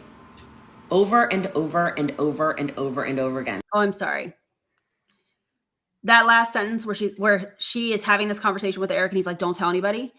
At that mastermind, Eric said, we have some guests here and, they're guests and that's okay. So he told the entire room of like 100 people that were sitting in his house. What the heck? So Yeah. She lied. Yeah. All right. Oh, thank you, Eric. And it wasn't just me. I talked to Brittany about it. Brittany Anderson's like, I did the same thing. We brought her. Or other, I shouldn't just mention other people. Brittany Anderson wasn't a member of the mastermind at that time. Brittany, who are you? You are not relevant in the situation. Jessie, you know that too. And it's interesting because Jessie Lee, Jenny Elizabeth, Brittany Anderson all stayed at my house. I drove them to Eric's house, said hello, and then left. And that was that. Like,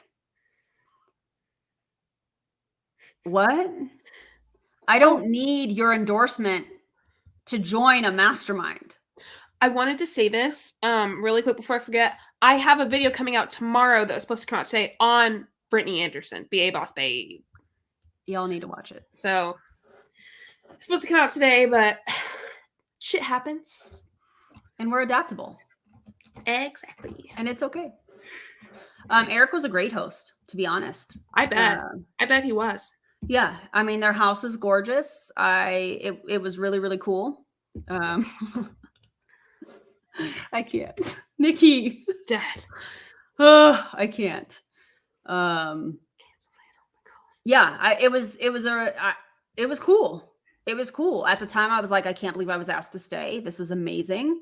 I was already wanting to join the mastermind. I just hadn't become a six-figure earner. And the really ironic part about this is when I stopped trying, I kept the bat from Prove It that showed I made six figures.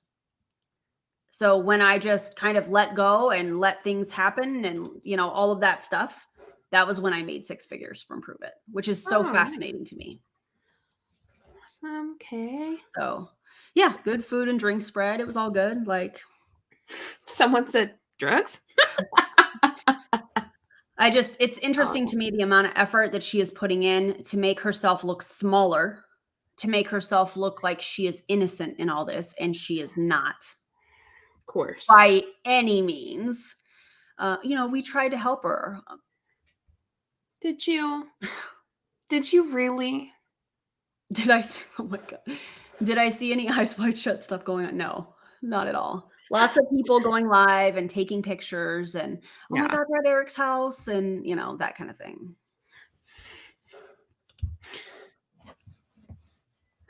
Remember established 2022 sticker. I see a die cut sticker coming. Yeah. I actually did that. And it was in my memories on Facebook from yesterday. So I did that already, which is amazing. Yeah. Welcome, Deem. Welcome.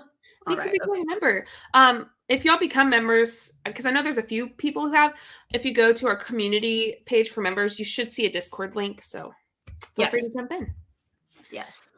All right. Ready? Yep. On our team, but there's a bunch of leaders on our team who did the same thing.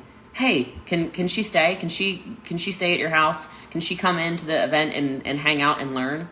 You It's fucking not our liar. fault that you didn't win. They didn't ask for me to come in. I walked in with them. Like, what are Erin, you? you lost. I was a lost little puppy trying to stay relevant, according to her and her stories after I started speaking out. Yeah. Oh. Now who's the one trying to stay relevant? Erin, you lost. Why would you lose? That fucking sucks. Yeah, I don't know. Like, okay. All right, let's keep going. Are you guys good? Great. You good? Okay. On number 2. Yep. Love that. Love that for I'm us. done with it. It might have had to do with working 45 minutes a day. Okay. So, yeah. Shut the fuck up, Jessie. So Calm it's really down. nice now, that the team is winning at such a big level. She got so Like, mad really that you wanted to nice. do your own thing. And B, So mad. it's really nice. These huge ranks. Huge ranks are breaking I'm a good today. person. Join And my so team. that's why I woke up the way I woke up today, I think, where I was just in this level of like humility and happiness and gratitude and just joy for everything that's happening in our team.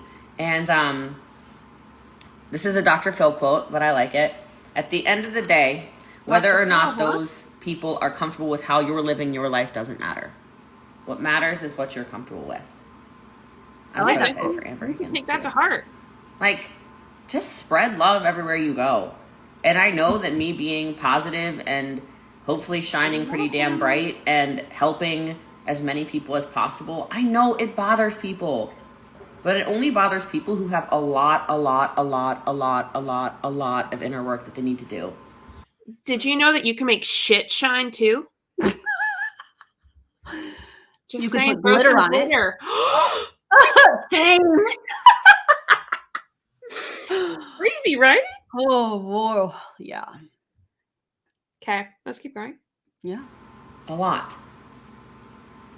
So, like I said in my video that I put on, Huge. I think, Instagram or TikTok, or I'm putting it all over the place. Mm-hmm. I've never met anybody who was successful or happy who spent their time hating other people. And I don't even hate this girl. Like, I don't hate you either. the only thing I can use to describe the way I feel for her or anybody who's left the team and feels some type of way about me is I genuinely feel compassionate. Really? Because I don't, Compassion. when I hate somebody or when somebody I feel like has scorned me or done me wrong or is no longer belongs in my life, I assure you, I do not go on their social media. I promise you, them. I am not watching videos. I am not consuming content of people I don't like. And I'm not talking about one person right now. I'm talking about anybody. I'll talk right now about I got really upset at Tahoe. Let's call him Tahoe. You literally called me Mrs. Potato Head because you checked out my YouTube. She literally quotes things that I say in my videos. Jessie, we know that you watch it. Just stop faking. Well, you know what? Actually, keep going. I keep doing it. You know what? I can't stop it. I can't stop her doing it. So do whatever. I'll just keep reacting and making commentary and showing facts. What ifs? No biggie. I still don't follow him on social media now. I unfollowed him as soon as I was like, I'm pissed at you right now. I'm pissed at you. I don't want to see your social media. I don't want to look at you. I don't want your stories in my feed. I don't want any of it. I don't like you right now. I don't want to see it. And he's like, I bet she has a 6-figure block page. Oh, I see what you did there. And I really 6-figure block list. I see what you did. I'm pretty sure she blocked me like last summer. Yeah. Yeah. I don't know when she blocked me. It's been a hot minute. I think in the summer. Because I made that video about her that went. It was a great video. It's my biggest video today. Almost got 20K It was a great views. video. It just goes to show that people have been waiting for other people to speak up. And I didn't even know who she was. I didn't know. I just saw her. Someone sent me her video and I was like, wow, Yeah. this is really bad. Yeah. That's it. Yeah. Go for me. Go for you. Okay, let's keep going. You unfollow me. I said, yeah. I don't follow people I don't like. He's like, you don't like me? I said, I love you. I don't like you right now, so I'm not watching it. But like, what was the quote again? I'll say the quote again. At the end of the day, whether or not those people are comfortable with how you're living your life doesn't matter. What matters is if you're comfortable with it. It's a Dr. She's gonna Phil hate quote. Dr. Phil very soon. So She is. She won't be quoting him just kind anymore. of think these things Nope, through. not anymore. I don't know anybody successful that makes hate videos. I think the way I heard it earlier this week is somebody like people that are punching from the bottom up. Like, this doesn't work. You know, I'm so mad at you, Jessie Lee. I just can't believe that you're so happy and successful and da da da da. Like, Keep telling kinda yourself weird. that. Like, you kind of seem a little strange when you do that. Yeah, you do. Right? Like, what is that? I'm so mad at you. I'm just so mad at you. Nobody's mad at you. Pipe down. Yeah. Pipe down, shawty. All right. The tattoos, yes, my whole leg's tattooed, but I don't really feel like this is a live where I show you all my tattoos. But anyway, just continue to spread love everywhere you go. That's been my methodology now for years and social years media. and years. And I'm really, really happy that today we have so many big promotions. I'm so thankful that I've been Spread love everywhere you go, but make an hour-long video with Colleen about anti-MLM. So much love. Some people would call that, what is that? Negative. Who would have thought? This is true, Jay. Yeah. This is on her Instagram.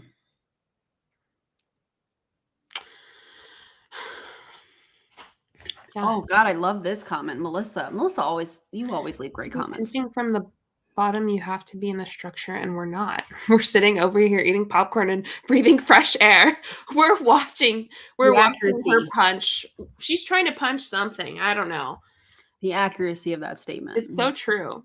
The popcorn's fucking delicious too. Nothing that we do, and I say we, I'm just going to speak for Julie, Joe, and I specifically because that's who's here as far as like creators. Nothing we do is hateful. And I find it really interesting that that some of these leaders in multi-level marketing companies, I don't want to say all because I don't think they all feel this way, but I think some of these types of leaders in multi-level marketing companies say that anybody that doesn't agree with them is a hater, meaning we hate them. We're jealous of them. I'm not mad at Jessie Lee. I've just set a very clear boundary. Yeah. I'm not mad at prove it. I'm just educating and raising awareness to prevent people from going through some of the stuff that I have because it's not good. It's not good. So it's interesting to me that she's like, oh, she's just a hater. No, I don't hate you. I don't like what you're doing. And you know what I'm talking about because I know you're going to watch this. You know what you're doing. And we're calling you out on it. That doesn't make us a hater. That means that we don't like this behavior. We don't like the manipulation. We don't like the narcissistic like tendencies. We don't like the love bombing. We don't like the smear campaigns. We don't like any of that. But I'm not going to get quiet about it. And we're bringing facts. I don't know what to tell you. Yeah. I can't say anything to make you feel better when the facts are there. I love that there's an anti-MLM block list floating around. That's Listen, great. I've been blocked from everyone forever. Videos that I get, people send them to me. That's right. That's right. They can That is block accurate. us, but listen, we don't have to try for anything. You know what? Can we talk about this for a second? Because they always say hurt people hurt people. Just like Shannon's saying, this is something that we've been taught from the time that I've been around Jessie Lee. But why is that only one way? Because it's only for us. Yeah, because for her, she can't hurt people. Everything's only one way for her. Everything's contradicting for her. If you've ever heard her talk, like obviously we have, but if anyone's here and they've never heard another video of her talk, the entire time she contradicts herself. Yeah. And tells on herself. all the time. Yeah. And she lies constantly, and the lies are so easy to just go, oh, look, it's a lie. Here's the fact. Yeah. Yeah, it's... And here's another thing. I was just thinking about her talking about our sales dropping, my sales dropping. How is that even relevant to the story here? just for you to lose credibility. But numbers don't make people credible. Character makes people credible. Exactly. But for MLMers, the higher up you are, the more credible you are. Isn't that interesting? Very. Very.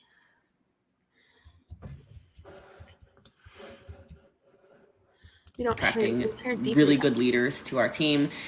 And I'm just grateful for everything that God has provided me. And I'm grateful for everything. I'm grateful for the fact that I have the ability to speak. I'm grateful that I have the ability to string thoughts together in a way that impacts people. I'm grateful for my ability to learn and my ability to maintain knowledge. I'm grateful for my ability to stretch myself and compete with me and only me. I am grateful that I'm grateful for the team I have. I'm grateful for technology. I'm grateful that I was born in 1988, and so I am in a technology era. It's the best time of the world to be alive. I'm grateful for my ability to maintain a schedule. I'm grateful for, oh my God, everything. And I think if we slow down sometimes, I'm grateful my jaw's healing, that's for sure. I think if we slow down sometimes and we just express a lot more gratitude for everything we do have, it's a great way to get more. And so that goes back to, I don't understand the spreading of hate, because you're not going to get anything more. You're literally telling God, the universe, whatever it is you believe in and you pray to, that you do not want more. Matter of fact, you're saying, I don't like that. I don't like abundance. I don't like that's not accurate.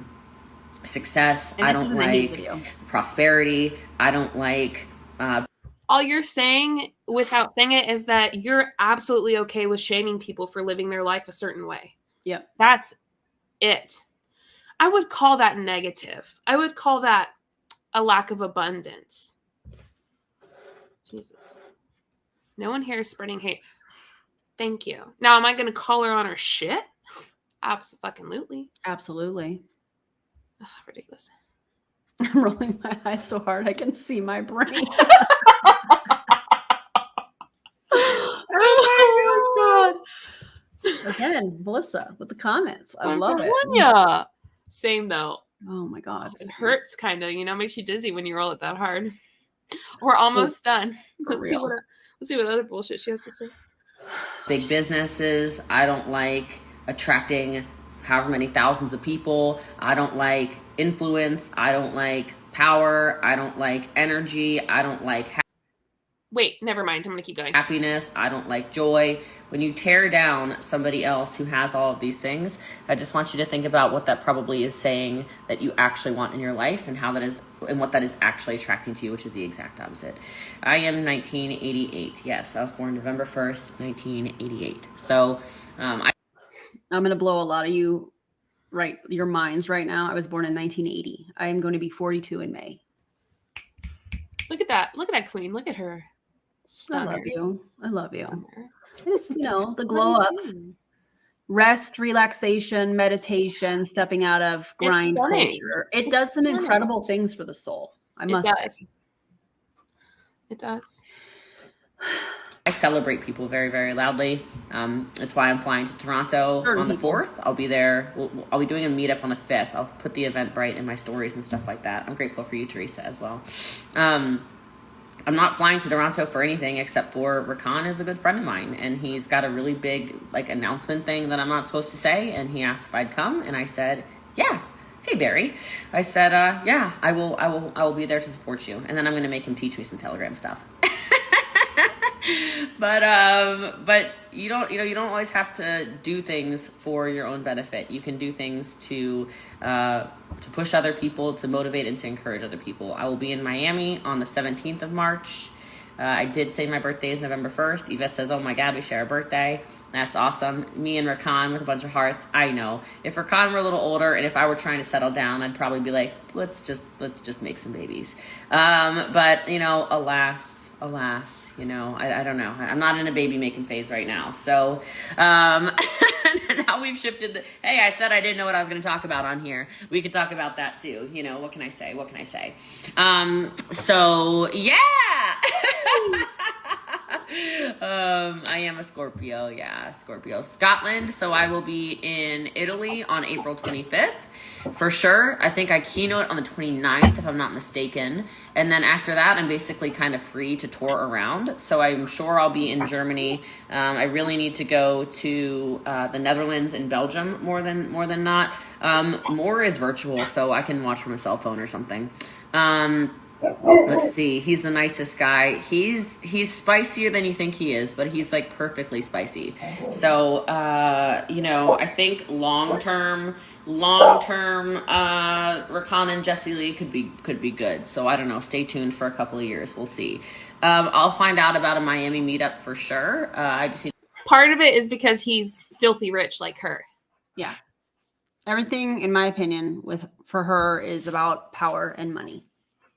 And if the other person has that she won't marry someone long term if they don't have both of those things. Yeah, I agree. To figure out what days I'm going to end up staying there for as well. So I have my mastermind on. Okay, this is actually. Can I share this with you? This is like big news. I don't know if I'm allowed to tell you yet. Big news? Meaning Prove It has not approved it yet? Maybe? I appreciate that, Mish. But I don't. Miss you. I wasn't told I can't tell you. So Just I say feel it. like I should just tell you. Okay. So I'm part of this mastermind called the 100 MME Mastermind. It's $100,000 a year. I think you guys know about that. I don't know if anybody watching is in the mastermind with me or not. Maybe not. I don't know. But everybody in this mastermind are just bombs. You know, I go to, so this is like Dan Fleischman, Joel Marion. This is where I've spent so much time with Bedros Keuilian and Jim Quick. Oh, the name and dropping. Always Aubrey gotta drop Marcus and I mean, guys, just, you know, titans. Ted, who founded MySpace. Ted and Tom founded MySpace. All of these just like, I mean, like, I'm in that room with these people and I'm like, Ash Miller. you know, like, have any of you ever been part of something where you literally feel like you're like the dodo bird amongst freaking cockatoos? I don't know if that's not a saying. That should be a saying. The dodo bird amongst cockatoos. Okay, that's me. Okay, that's me. And yes, I know they're doing a preview dinner for sure. That's actually how I got into it. Is I went to a preview dinner first. I was like, what's this? So like literal, business icons. Okay, like I didn't even list everyone that's part of this, right? So this. Do you know that Rakan is 24? Oh, I did not know that. He's younger than me. 24. 24. Anyway, but you know, just thought I'd throw that out there. Mastermind has been around me. Shut up, Morgan. So like the first time I went to this mastermind, I literally sat there like, because there's multiple billionaires in it with a B, like multiple, and I'm sitting there like. And you're the #1 network marketer? I mean, I know I'm not a little peon, but I feel like a little peon. Notice the when voice you're around change. some people like this. So they start talking about technology, and my brain's like, "Meh." So anyway. That's accurate. I've seen that. So anyway, I'm part of this mastermind. So that's why I'm going to Miami. That's our next event. Our next event is the 100 million mastermind. That's why I went to Justin Bieber's house and all that. I'm trying to like think of things like try to whatever. So JB. I don't know if I should tell you. So through the mastermind, mostly on Saturday is like the all day where you learn. There's like a little bit on Friday night. Then there's always like a rapper or whatever, or like a big performer or whatever. And then on Saturday, you basically learn in the mastermind from 9 a.m. until about 6 p.m. And then there's another big celebrity whatever at that. And then you kind of No, Nikki. JB wasn't there. go, you know, whatever. And then Sunday, there's more, I've got a potty. whatever. You get the point. So I got asked if I would train. In Miami, I got asked if I would teach. I cry about that too. I'm gonna tear up again with that. Like, Why? I haven't told anyone yet. Why is she tearing up? I don't understand. Because I don't even. So I don't know. I'm gonna be like a combination of like barfing and dying, probably. I don't know. And it's crazy because, you know, it's not a huge group. It's 100 people. Only 100 people are allowed in the 100 million mastermind. And they're all bajillionaires. So she'll train 100 people at a mastermind for free, but demands that there's 1,000 people on her Wednesday night trainings before she will teach. Erin. Erin, I heard it. Did you hear that? I mean, What happened to her mastermind? No one gives a fuck about her. this isn't her mastermind. No, She's speaking. Exactly. Jessie, no one cares if you're training somewhere else in a mastermind. What happened to the one that you said you were going to have, that you were going to ask people to pay $11,000 to go to? Did Prove It say no? Because I haven't heard anything about her mastermind. I think Prove It said no. And I think that's why she's thinking of leaving, in my What I opinion. heard today, what was alleged to me today, is that there is another rank 10 in Prove It that also wanted to do a mastermind, in which that was turned down. I don't know the time frame on that. However, that is what was alleged to me. This person wanted to do a mastermind. Prove It said no. Also a rank 10, just like Jessie Lee. So If they said no for her, they have to say no for Jessie Lee. They're both. I mean, have y'all heard? Have you guys heard anything about her doing a mastermind? I'm just curious. Maybe I missed it. Lisa, Jessie Lee's 33. She asked if she was in her 40s. Yeah. Right. Hey, honey. Hey, Riley. Hello. Let's keep it moving. All right. We're almost done. Yeah. Wow. So a mastermind is a small group that people pay for, where you share like all of the top ideas to build a business, that kind of thing. That's essentially what a mastermind is. Oh, I will talk about skincare at the end of this, because multiple people have asked me about that. They said, "Hi, Mr. Potato Head. Hunter's asking about you." What is he asking? He said, "Is that my husband?" Yes, it is. He said, "Yes, it is, Hunter." They're super powerful, super connectors. And I'm like, what? Why do you care about that? What? Power and money. And Power so and money. I don't know. I've got to like make a PowerPoint pretty quickly, probably, and I don't even know what to say. Like, it took me so long to respond. I said, I'm sorry it took me so long to respond and say, yes, I will speak, but I feel like I just fainted. And Dan texted back a gif of a fainting goat. And I said, yes, I currently identify as a fainting goat. Like, you know, when the fainting goats get shocked and then they fall over. Like, that's, yeah. Okay, so I cried 3 times in this live. That one wasn't too bad. That was like a little tear.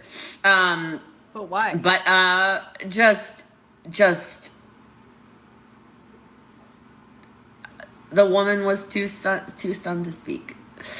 Too stunned to speak. And it's just really cool because I know I'm a businesswoman. I know I'm a serial entrepreneur. I'm not stupid, but I know I dominate network marketing. You can't put me in front of anything network marketing and stun me. I can coach you through any network marketing situation. I can walk you through anything in a mastermind. Which, yes, I'm still coming out with the mastermind. Don't worry, guys. When? Like the application in the bio for me training your teams. Like if you go to the link in my bio, It's not a mastermind. I could sit on here right now and you could ask me any question pertaining to network marketing and I will destroy it. I will give you the best coaching. You could not find better. Riley just laughed at that. He just giggled at what she said. I will love that. destroy it. He said, Destroy my brain cells. oh my God, in my opinion. Coaching and network marketing. It's not possible. It's not possible. in that world, I'm like, I know I'm good. And I know I'm good at business. But these are some of the best businessmen and women in the entire world. So it has me a little shook. A little bit shook. But I'm really excited. So I'm glad I shared that with you guys. I'll probably be like, please cheer me on while I barf. You guys can help dress me or something, which reminds me I need to go now and order my outfits for Empire University. Empire University is in like 2 weeks or something, not even. So I need to go rent a whole bunch of outfits because I do a ton of stage changes during Empire University. It's our team event. And so I'm excited. What business books do I recommend? It's a non-comprehensive list, but it's better. It totally is against compliance. Erin couldn't even make her own merch. Yep. But Jessie does. It's completely against compliance. Go to heyjessielee.com. It's a free book list. I need to add like 100 more books that I've read since there. You're right up there with them. I appreciate this, Danielle. I just, in my head, I'm just like... Go back to the one you posted. There we go. I have to Good teach question. myself. But she's a good person, Ash. Like, she would never do that. Hurt people. That I deserve. Never. That part. On that stage, if that makes sense. I don't doubt myself and my abilities at all. Is that a question? I just look at those people like they're here. If that makes sense. Yeah, cheer me on while I barf. Should I put my leg out? You know, the tattooed leg when I'm on stage at 100 million? Or should I not? Oh, anyway. So Yeah, last thing I'll say is Groovy Grape is up on the link in the bio on the full website. So if you wanted to grab grape, or if you've tried grape and you want more grape, it's going to sell out. So that's the only, this is my hard pitch on you. So I'm really excited about Groovy Grape. It's my top 3 flavors of all time. So it's really excellent if you want to try that. Empire University is our team event. And I know this is a long live, but I really feel like I needed to kind of get all that out.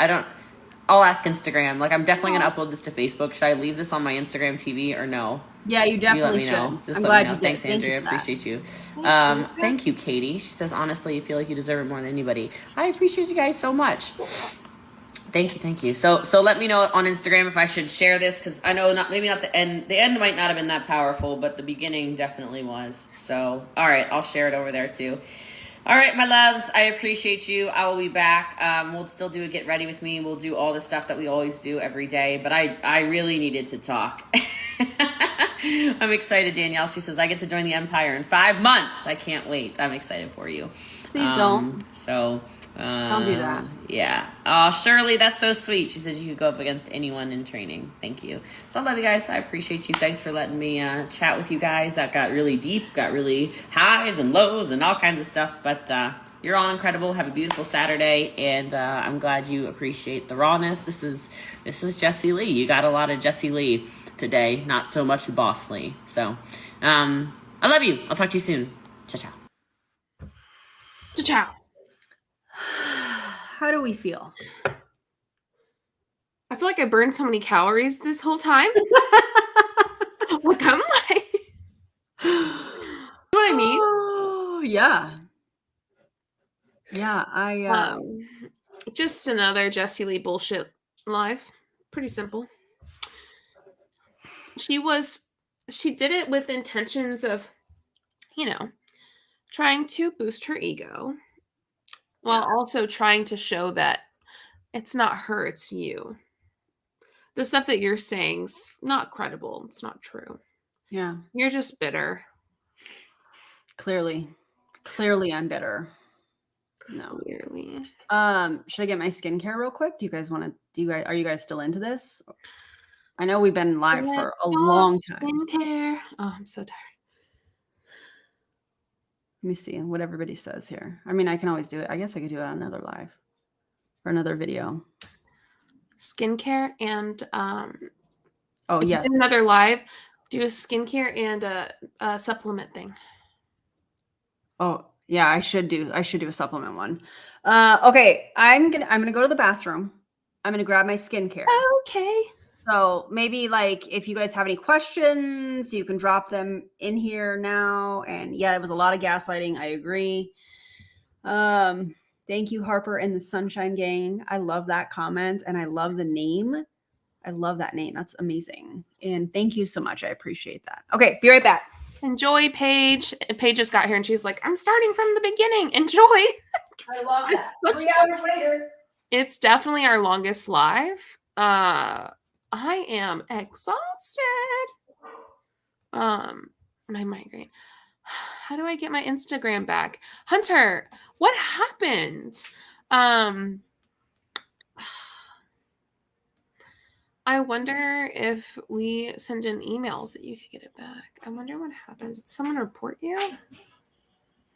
Better not be MLM products or an opportunity. Erica, that is so funny. I love La Roche-Posay. That's how you say it. I don't know. I love their skincare.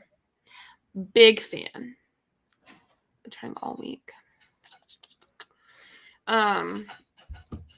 Yeah, big fan of them. And then actually I think that's all I use. Oh, I use the Paula something. It's I can tell you, my brain is so done. Oh, Hunter, it could have been hacked. Oh, La Roche-Posay. Where's my go-to? So good. I love them. Get ready with me. Well, love you all. Time to walk the kids and off to bed. Enjoy Paula's Choice. Yes. And it's the gray bottle with the white top.